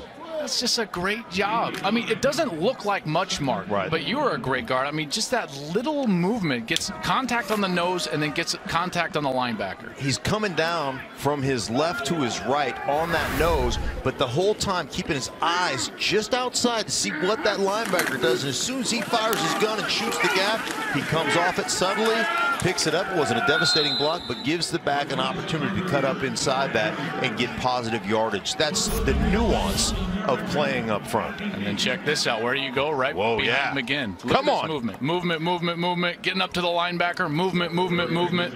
I'm telling you, Matt Gono from Wesley, 50 games started and 50 games played in college. He's doing a heck of a job. I mean, he is just wearing them out right now from his left guard spot. That's why I keep running the ball, right? I mean, 10 plays on this drive, 9 runs, and now a 1st and goal from the 8. Carter, and it spins away from a tackle, which would have been a big loss, and still nowhere to go. And Carter is buried. Had no chance as Darius Jackson blew that play up. Now you got to rely on your quarterback. You know, you get a negative play like that, you got to stand in there and you got to make a throw. And so Kenny Hill will be asked to do that. Miscommunication between center and left guard there. Gono, who we've given so much love to, but you're 100% right. Now you got to ask your quarterback to make a throw.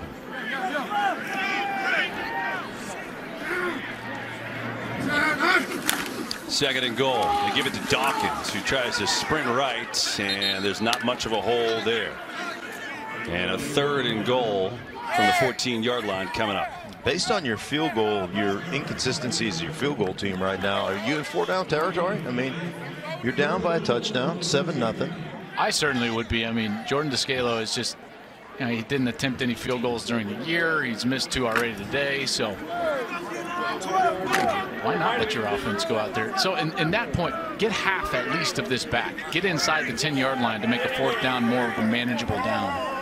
If they don't gain a yard here, they'll probably attempt a field goal. If they get down to the 6 or 7-yard line, I'd probably say they would go for it. Hill rolling, looking. Now he's going to tuck it and run, and he's going to do exactly as you said, Joel. He's going to get half.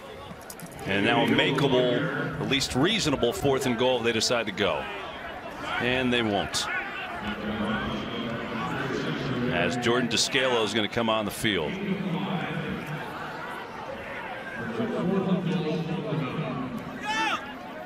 Descalo 0 for 2 today. Missed a 24-yarder his last time.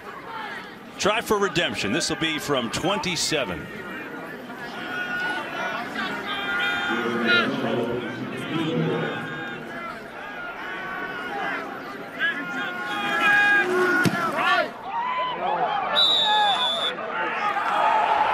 And so Descalo's woes continue today, as for the first time he misses left. Well, Joel had broken him down earlier. Right and short's been a problem. Now we've got them all 3 covered.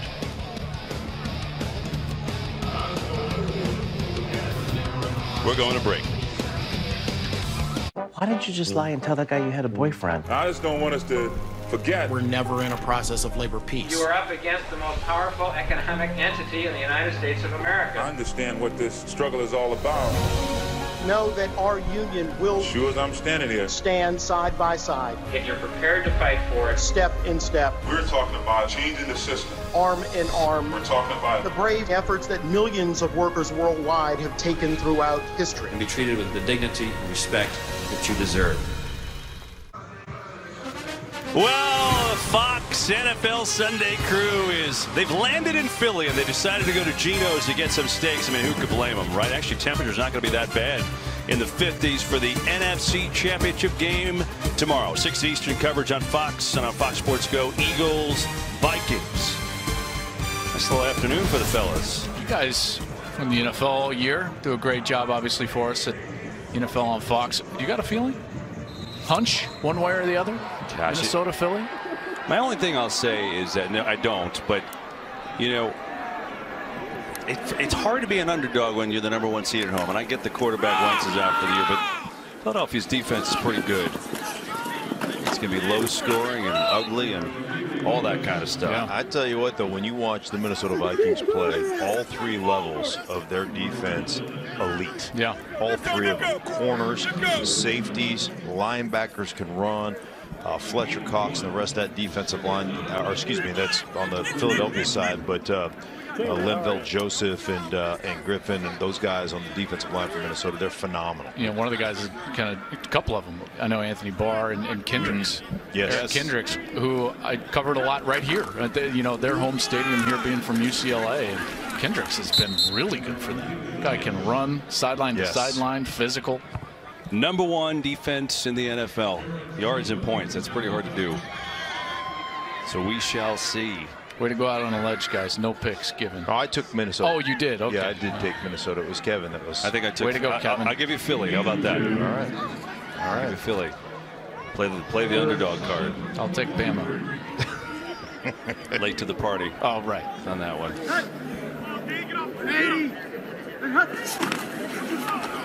Puyal's going to throw it. Hits Newsom and the flag.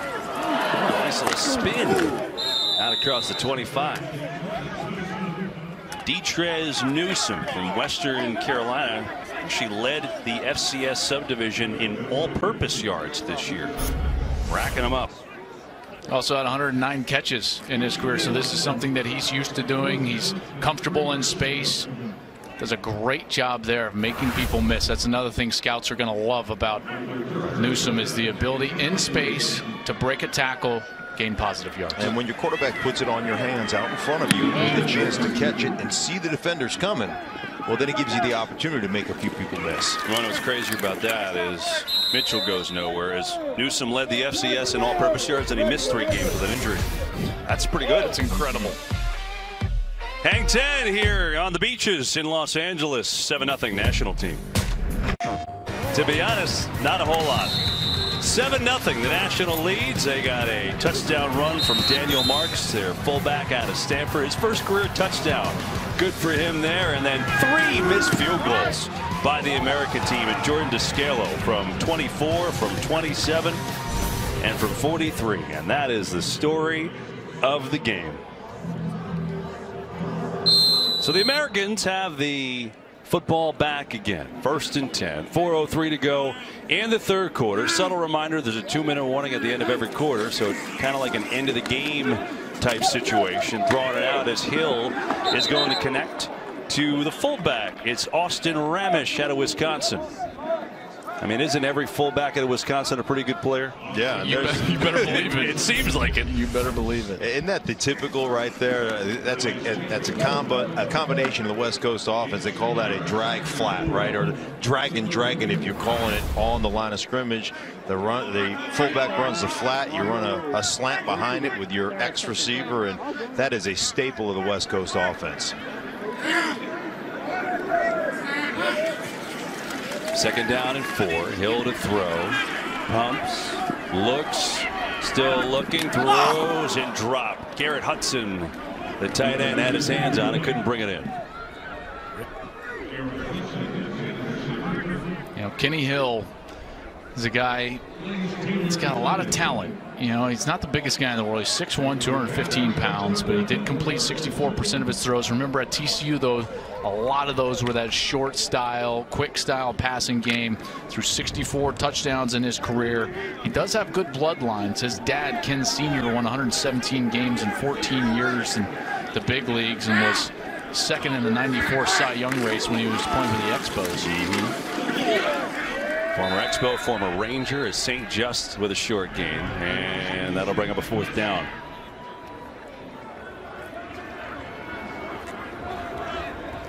Kenny Hill, you forget, you got to go back. Joel, he's a backup for Johnny Manziel. Initially, his first game, he went nuts. His first college game, 511 yards, 4 touchdowns. A lot of people, you know, he got the nickname Kenny Trill, and to be honest, and he would admit this, and I've talked to him about it at length. It went to his head, you know, and he had to leave A&M. He didn't have a place to go right away. He had to go to a junior college in the area and just kind of get himself together before Gary Patterson kind of brought him in at TCU. And he's certainly a different person now and really had a good career there for the Horned Frogs. Fair catch for Prohl, and so the national team forces a 3-and-out. Their lead, their football from the Rose Bowl. College football season. I mean, besides that. Oh, no, they're not besides right. that. I mean, March Madness is great. I do love March Madness. Oh, it's so much fun. I think if you're comparing it to February regular season ball, then yes, March Madness is absolutely better. All right. I am excited to see this year because correct me if I'm wrong, Kevin. I know you're more involved with college basketball. It seems like there's a lot of really talented teams that could claim that they're the best team. There's not that clear-cut #1 team. There's not a number. There's not a #1 like, you know. There's not like that Kentucky team that's, you know, that's going to be undefeated or anything like that. There's a lot of teams that could really have a stake for the #1. Is incomplete. Got a little aggressive there. As we now have hit the 2-minute warning of the 3rd quarter here at the NFLPA Collegiate Bowl. So because we do that, we're in Los Angeles and it's sunny and warm, we're going to show you some really pretty pictures. Right, tell him, hey, chip through his shoulder on your way to your check down. Take your drop, set Set their pass rush with your drop and play to play. Okay. You know they're going to move late. Yep. They're going to move late. That's what they do. Wrap is a big play. You want it? Tight end. You want it? Yeah, let's go laser wrap. Okay, laser wrap. Laser wrap. Tell the back to line up on the other side. Well, let's see if Peter Pujols listens, and he gets taken down, but we get a penalty flag as well. We get two, actually, one behind the line and one back in the secondary. Oh, I love this look, guys. That little ref huddle.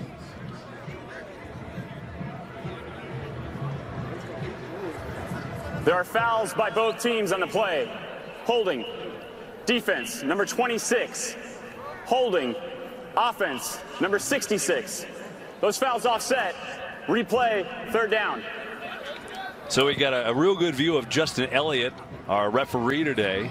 Again, we have a couple of our officials wearing those GoPro cams on their hats. Really cool stuff.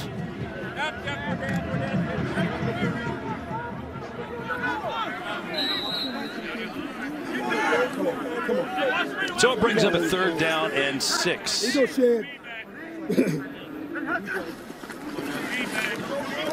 Pujols looking, firing, and no, incomplete.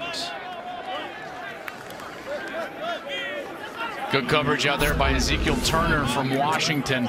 He's a safety for the Huskies. Really good player over the last couple of years. And you see he just gets that left hand in right late at the catch point. You know, so many times these defenders are taught to defend the catch point. You're not defending necessarily the player, but the catch point, in particular right after contact. And he gets in there, does a great job with that left hand. Another great look from our Vaquero cams here at the Rose Bowl. And so a punting situation. The national team will punt it away up 7-0. 1:44 to go in the 3rd. Mitchell, fair catch inside the 20. And that's where the American squad will take over. 1:35 to go. Again, they play this like an end of a game 2-minute scenario. So they've got 1:35 and 2 timeouts at their disposal. See if Darryl Green's crew can work it down the field. Were you in the back? You up front? The last time the American team had this situation in the first half, remember they started with that shake route toward the sideline, a deep route. They got themselves into a little bit of a rhythm. That was Luis Perez that made that throw down on the sideline, and then they actually put their best drive of the game together. So let's see if they go with a similar kind of strategy here to actually push the ball down the field a little bit. Kenny Hill remains in at quarterback. It's a 1st and 10. Hill pressured, steps right into a sack.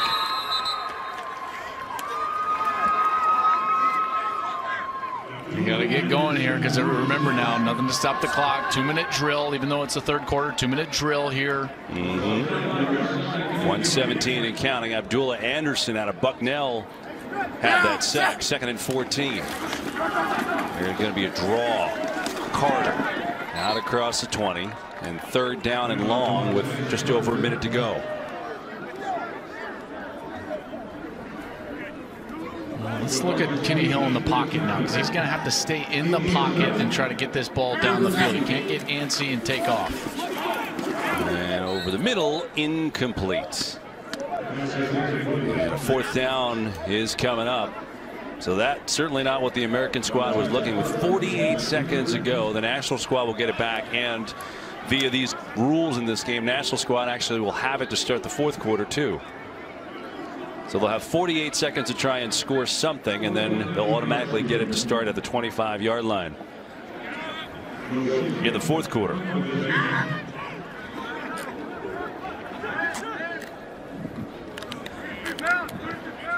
Nationals gone with 2 returners all day long, with Prohl and Taylor back there. This one going towards Taylor's side. He's returned 4 punts for touchdowns in his career.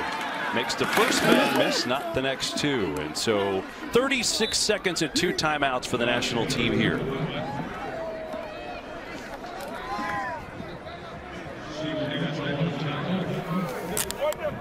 All right, let's go laser wrap.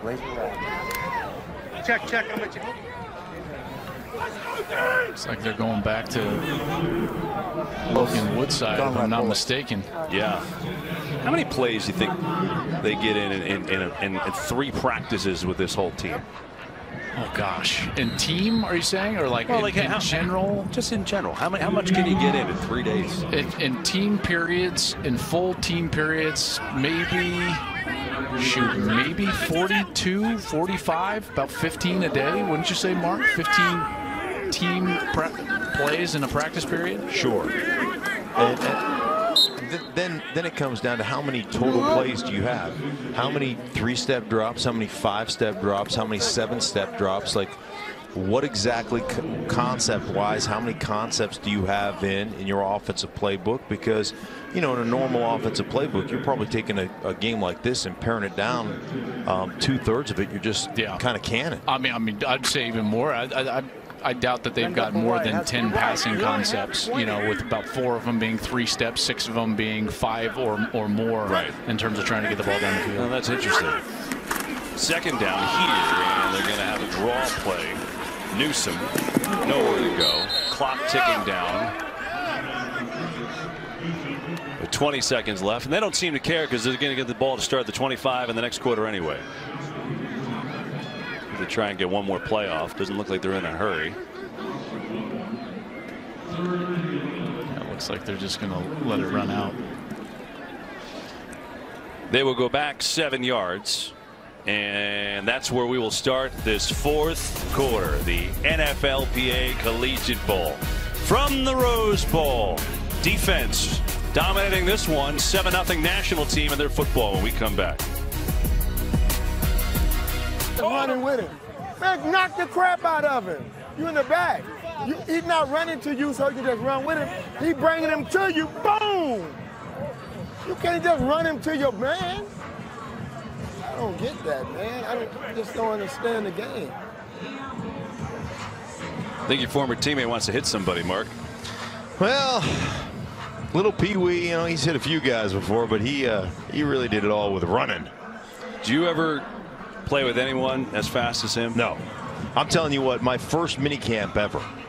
We go 3 days of practice, Joel. 3 days of mini camp, just, you know, 2-a-days, right? Yeah.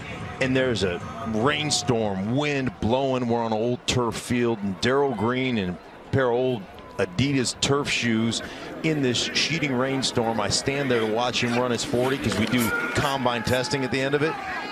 4.28 in the rain, wet shoes after, you know, 2 practices on Friday, 2 practices on Saturday, practice Sunday morning, and then we ran just combine. Out. Oh my goodness, that's amazing. It was one of the most ridiculous things I've ever seen. My question was, who ran after that? I mean, what? No, you just called it. That was it. Everybody go in. Right. Our team is fast. Okay. Incredible. 20 years at that position. Hall of Famer, obviously. As sure as we're standing here right now, I guarantee he can still run a 4.5 I promise you he can run in the 4.5s right now. I'm going to race him. Hey, Petros, you should. Woodside across his body has a completion. It's back-to-back to Caleb Woods. Lieb Woods, I should say. So here's Green, right? Coaching in this game, first time as a head coach. I mean, look at all of his time in Washington. 2 Super Bowls and a Hall of Famer. Greatest corners ever play. Boy, I tell you, unbelievable. What an athlete. What just a... Here's the question, though. Hand of God just reached down and said, you're going to run fast for your entire life. Do you think these players understand, like, the value that he's giving them this week?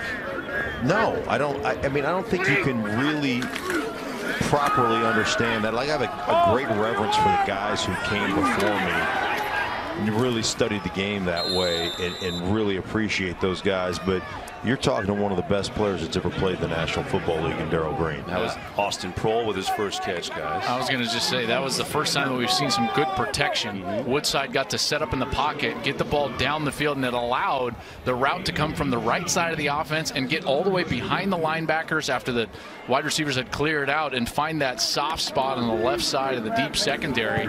Woodside threw it on time. That's why they like Prohl so much. You know, Mike Martz said he reminds him 100% of Ricky, his father. It's kind of the same type of player. Pressure here, and just going to dump it off and get rid of it. Interesting, too, because in the first half, Mike Martz talked to Woodside about, man, let the game come to you. Calm down. Slow it down a little bit for yourself. And you saw that throw to Prohl. He had that protection, but he set himself up well, used proper mechanics, stepped into the throw, and an absolute dime. And sometimes a throw like that we just saw him throw it out of bounds intentionally, sometimes that's the best play you can make. Listen, there's nothing out there. Throw it out of bounds. Don't take a sack. And let us continue to keep in our rhythm, our offensive rhythm right now. So it's actually a smart play to be able to do that.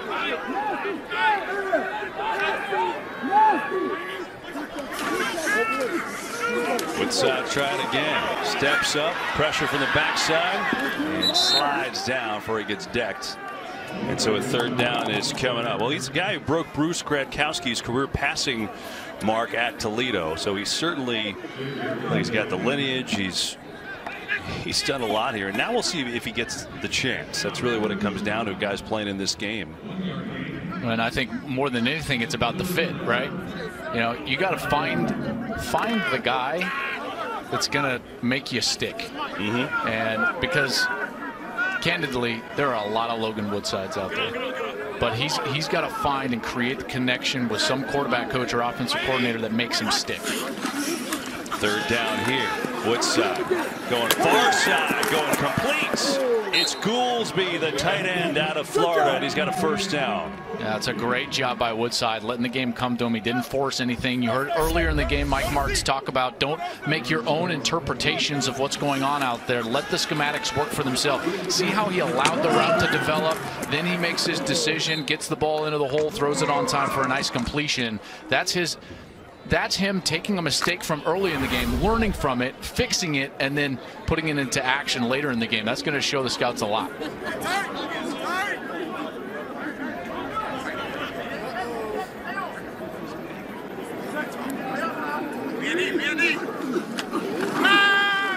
Woodside tipped at the line, and, well, he caught his own pass, and he got drilled for it.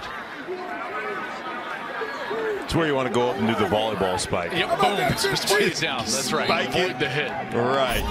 Well, and it's actually the smart play because you don't lose the yardage. Right. Right to the helmet of the offensive lineman. Just bat it down right there. Our man Tony Garrod comes in there. That's 307 pounds landing right on your rib cage. Got a penalty. Garrod's had a day. He's a sack and a half in this game. He's been active. Let's see what the penalty is here. It had to be illegal touching because that ball hit the lineman first. The offensive line. That wasn't tipped by a defensive player. Illegal touching. Offense. 5-yard penalty. Still first down. I hate that rule too, by the way. Right. Like what did you do? What's illegal about me? Like what are you talking about? Right. I was just blocking my guy. He threw it in my helmet. Give it a, you know, penalize the quarterback, not me. What would you call that penalty if you could rename it? I would call that stupidity by my quarterback. Illegal stupidity by the quarterback. 5 yards. 5 yards. Repeat the down. I mean, nothing good can happen to you when you play offensive line. Like, you know what? If your running back goes for 200+ yards, he's great. Right, he's great, and you're a tagline at the end of it. Got to think the big guy's up front. Now let's talk about me. And then, you know, all of a sudden you give up a sack, and you give up a holding call. And the one thing you had no control over, illegal touching, that shouldn't go on you. After all these years, all of these years, it finally took the fourth quarter of the Collegiate Bowl for your anger to come out. Yeah, that's over an illegal touching. That's when it surfaces. Yeah, that's exactly. Poor Alex Officer. He's like, hey, remember when you played in the Collegiate Bowl and you got an illegal touching? You're like, really, dude? Illegal defense. Half the distance to the goal. Automatic first down. Oh, they finally called him on that. They told him they were going to call him on this. Let's go back and maybe try to take a look from behind. They're supposed to play a defense called over defense, which means that the 3 technique is on the outside of the guard to the strong side or to the tight end side. And it's difficult to see exactly where they were lined up, but they also can't stunt. They can't do those sorts of things, and that certainly was an illegal defense. They're basically in like an odd front. I'd say we're looking at a different monitor here. They had wide defensive tackle techniques, one guy on the center. 100% that was an illegal defense and a good call there. And so Darrell Green is hot. We got an illegal D. We got a timeout. We got a 1st and goal for the national squad. Media timeout.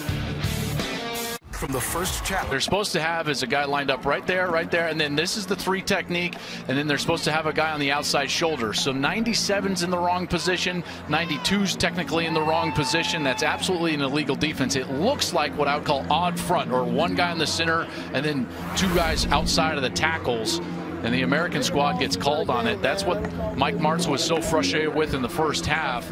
Just showed you a look right there. Showed you where they were supposed to be lined up and where they were lined up, and they finally got called on it. Yeah, they did. And so that results in a 1st down and goal from the 7. National squad up 7-0. 10-17 to play in the game. Richard, the tailback here.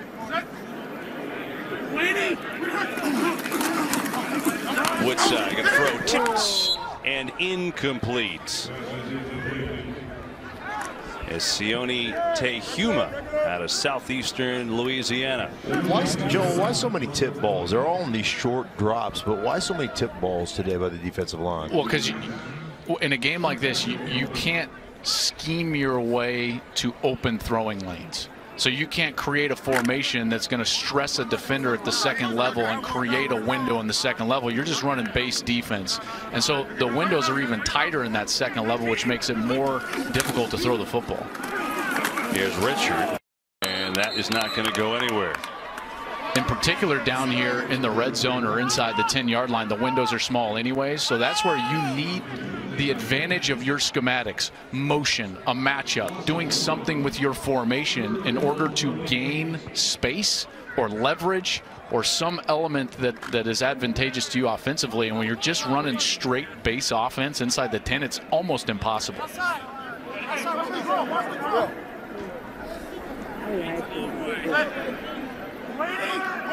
3rd down and goal. Woodside, little shovel.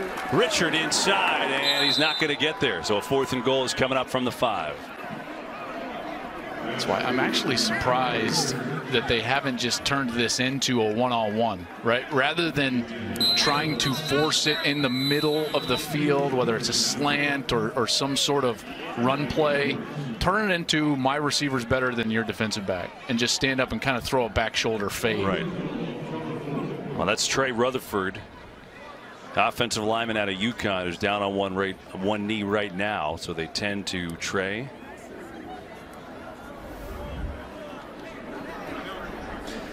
I would imagine if you're going to turn it into a one-on-one game like that, though, you need some reps. You need some timing. You need some. Exactly. Hey, I've got to understand that if he keeps top shoulder on you, defensive back keeps top shoulder on you, I'm going to throw the back shoulder fade. Or I'm going to go to the back pylon. Right. If I get to the, we get even, I'm throwing it to the back pylon, and that takes timing. And timing, frankly, you don't have in an all-star game like this.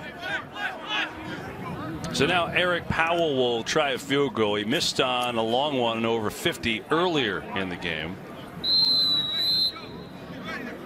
It's 52 earlier. This a 22-yard attempt to extend the national lead to 10. And he does just that. 22-yard field goal for Powell. And the national team up 10-0 on the American squad. 9:03 to go from Pasadena. Why shouldn't there be a holiday to celebrate race? A lot of these guys trying to get to a game like that someday.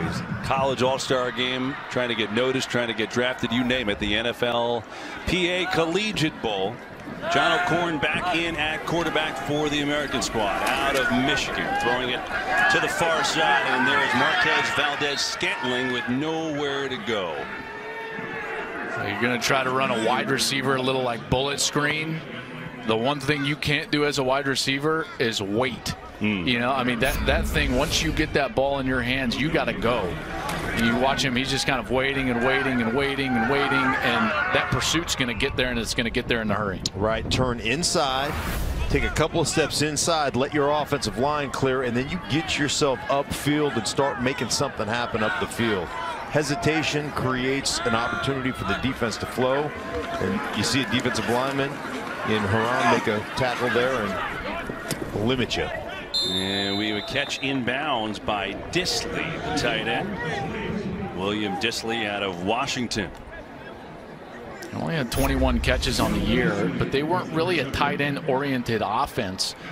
He's a guy that has shown the ability this week catch the ball really well with his hands. That's something that the coaches talked about. A lot of tight ends are body catchers, and he gets 2 feet down there while catching the ball in his hands. That's a great job. It's actually good body control. Came to Washington as a defensive lineman, and they converted him to a tight end, but that was pretty nimble. Carter, tailback, gets swallowed whole. John Franklin's made a couple plays today. From Stephen F. Austin. If you're talking to the coaching staff, they'll tell you that the 2 most impressive defensive linemen of the week have been Ade Aruna from Tulane, number 91, and John Franklin, number 94. Now, they did say that Franklin is much better against the run than he is as a pass rusher. He hasn't developed as a pass rusher the ability, but his length and strength allow him to defend the run really well, and he obviously gets it done there. O'Corn. Some pressure. Tries to swing it to Dawkins, and they can't connect. Incomplete. Well, there's the other defensive lineman I was talking about, Mark Ade Aruna. He's the one that provided the pressure on O'Corn, and I thought O'Corn had to throw the ball a little bit early. Aruna's going to come on this right side of the defense, number 91, just a quick outside move, but you see him set the edge and then get right to the quarterback, and that forced the increase of the timing. That'll bring him a 3rd down and 12. Worst down in football right here, 3rd and 12. And no doubt about it, especially for the lineman. Yeah. Corn spinning, running. Now he's got to tuck and run, and he is going to come up shy of a 1st down. Let's see if Darrell Green gets aggressive on 4th down here under 7 minutes to go. We don't want to see any more kicks, I can tell you that. Certainly not. And, you know, I mean, obviously you've got to be able to convert. One thing you can say, execution offensively for this game has been really poor, but the effort of these kids has been absolutely amazing. Yeah. Sideline to sideline, run around. There's been some great hits, nice pops, good contact, hard running. So you can't, I mean, you can't look at that and say anything but positive from the standpoint of how hard these kids are playing, the way they're approaching this game. 4th down and 3. They will go. O'Corn looking. Still looking. Gonna set up a deceive it deep where he's got a man, Mitchell, and instead it is intercepted. Troy Apke is the man who's got it. Apke making moves. Apke has a wall, and Apke down inside the 35 out of Penn State.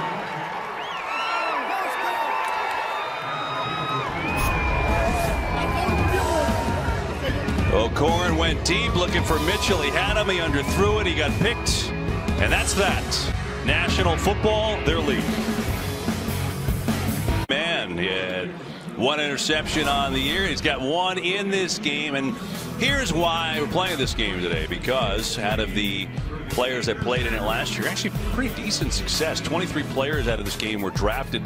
This is last year alone. 30 of them made NFL rosters. Of course, others on the practice squad. So 62 total players that played in this game last year were on NFL rosters. Tariq Cohen, probably the most notable name, who had a lot of success this year. But that's actually better numbers than you would think. Yeah.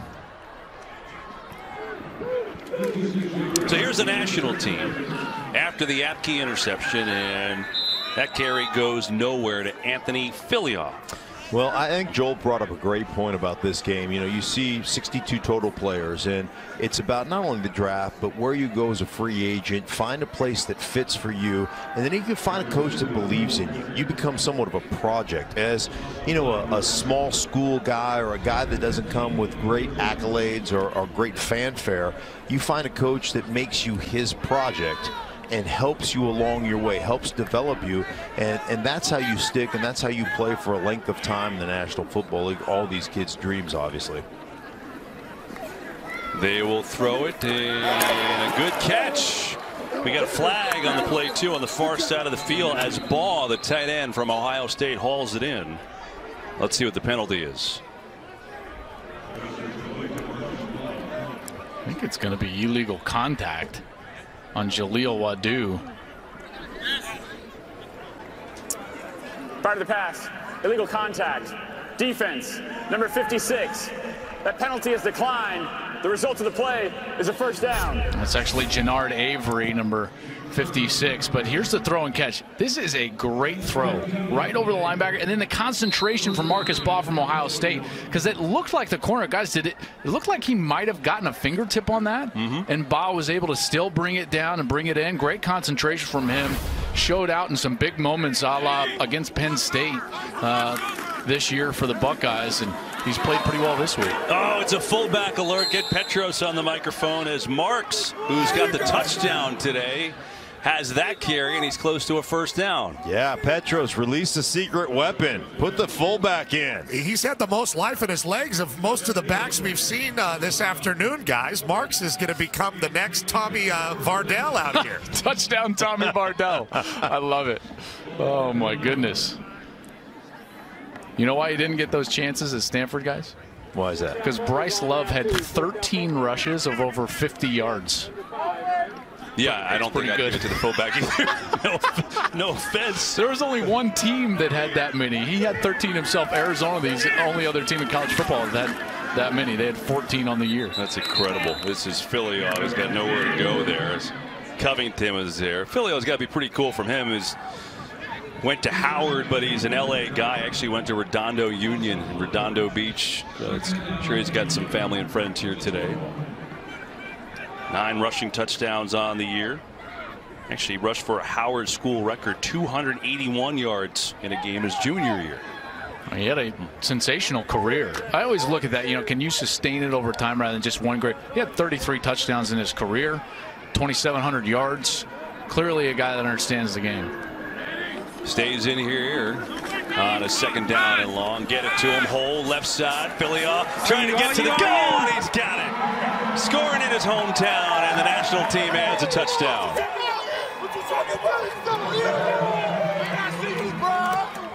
Good vision from Philyaw. This play is designed to possibly kind of stay on that right side, but he sees a little bit of a cutback lane. He's going to kind of bend around, and then he sees the area vacated to his left, and he's gone. And the decisiveness on that cut was really good from Philyaw, and then the speed to get the pylon. Right, great cut, and as he got into the middle of that run, you see the shoulder shimmy just a little bit to hold the defense, and he knows he's going to the pylon, but he just shakes his shoulders enough to make you think as a defender he might cut it up inside, and that buys him the time to make it to the pylon before the defense can get there. Yeah, that shimmy, it doesn't make it an all-out sprint for the defense. It's not a race to the pylon at that point because he's still got to defend. It's a great point. So Philly scoring the touchdown, and the second time today the national team finds the end zone. In control, they're up 17-zip, 3 and change to go. And that, by the way, event starting out on FS2 as soon as we're done here, which will be in a couple minutes. UFC will be right on after us. So if you're tuning in for the fight, turn on FS2 right now, or just be lazy and leave it on the channel till this game ends, and then you'll see it.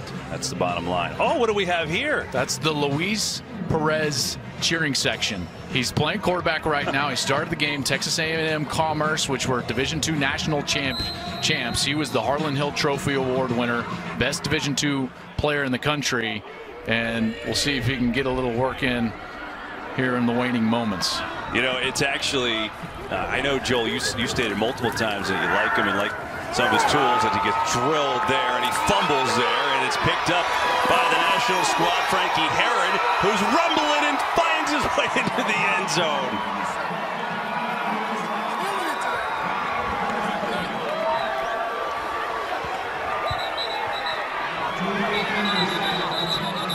Once the big man scores, it's all over. Oh, yeah, that's clear the benches. Clear the benches. Abdul Anderson from Bucknell is number 92. He's the one that caused the strip the ball, and then gotta love it. Frank Herron from LSU, 5-star recruit out of high school, never really materialized into a kind of a 5-star dynamic as a player for LSU, but now trying to make it at the next level, and that's a big play there.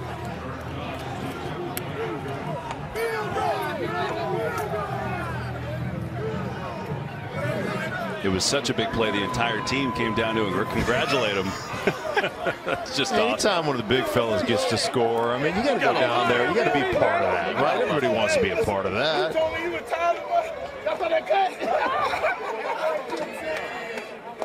That's awesome. Great moment. Powell with the extra point, and that goes awry. That's been a common theme today. But who cares, because the big van rumbled home. Sack, force, fumble. Frankie Heron says, oh, wait a second. I got a chance. Bring it in, big fella. Squad. 2:50 to go, as that's a happy Frank Heron, who just rumbled in a fumble recovery for a touchdown. And now the American team, which has been stymied on offense, trying to get something on the board with Luis Perez, who's going to hand off here. You know, I wanted one other thought on Perez. We were talking about him. We showed his cheering section here today. Amazing thing about him is he was a wide receiver in a wing T offense in high school, and he quit the team to bowl. Yeah. And he was an unbelievable bowler. He bowled, what, 300 games, and he just didn't play football for a few years. Comes back to football. It goes on to be, what, 25-3 record as a starter at Texas A&M Commerce. And just to give you an idea of Harlan Hill Trophy winners that are making it and doing well in the NFL, guys like Joy Bell from Wayne State, Danny Woodhead from Chadron State, Jason Vanderlyn from Ferris State. I mean, so there are guys with his pedigree that have not only made it but stuck in the NFL, including at the quarterback position. So, 2-minute warning. Another look from our official cams. Love these today. Good stuff. 2 minutes to go.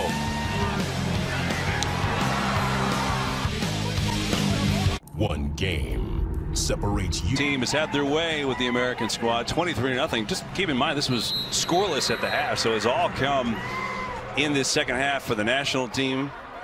Got it going early. Kenny Hill fumbled on his first snap. Nationals took it in a couple plays later, and then they were rolling since then as Perez has it knocked down at the line. Feels like there's been about 20 batted balls today at the line of scrimmage. There have actually been 8, according to Jeff Nelson, our super stat man up here in the booth. That one was Nephi Lialo, defensive tackle from Vanderbilt. Got it originally from Sacramento, so back in his home state, playing in this Collegiate Bowl. So Jordan Descalo will punt it away.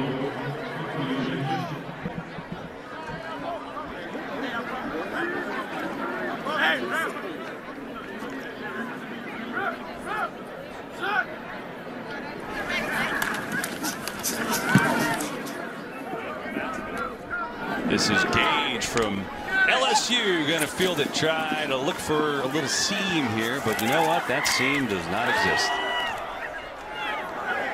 And so the national team will come out, minute 38 to go.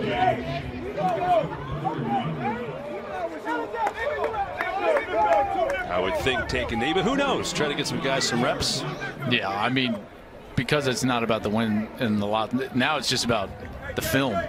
Because remember, here's what's crazy about this. You never know which rep is going to make a scout fall in love with you. It's true. It's a good point. You know, and if I know it would be hard to remind a player of that right now because they're thinking like, oh, okay, it's almost over. Guard stands up and just pancakes the tackle on this play, let's say, for instance. Scout just thinks to himself, boy, I like that guy. Let's take him. Yeah. You know, you never know which rep is the rep that is ultimately going to be the tipping point in your career. The other thing that you start to look at as just an evaluator is when the game is out of hand. Yeah, do they love football? Yeah, do you love football? Are you still out there grinding? You got a 24-0 lead. Are you a guy that, or 23-0 lead? Are you a guy that wants to take a knee, or you guy wants to finish a block? Yeah. You know, those are the things that we talk about. Hey, you're down 23-0 on defense. You still going to hustle around, or you just going to give up? That's complete on the near side. Brandon Shedd. There are a lot of guys that love to play football, but there aren't a ton of guys that football is a part of them. You know, and in particular, when you're looking at guys that might be later rounds or undrafted free agents, you want to find guys that just eat it, leave it. live it, sleep it, drink it. All of those. Just football is their life. It's their blood. And in times like this is kind of when you find that out.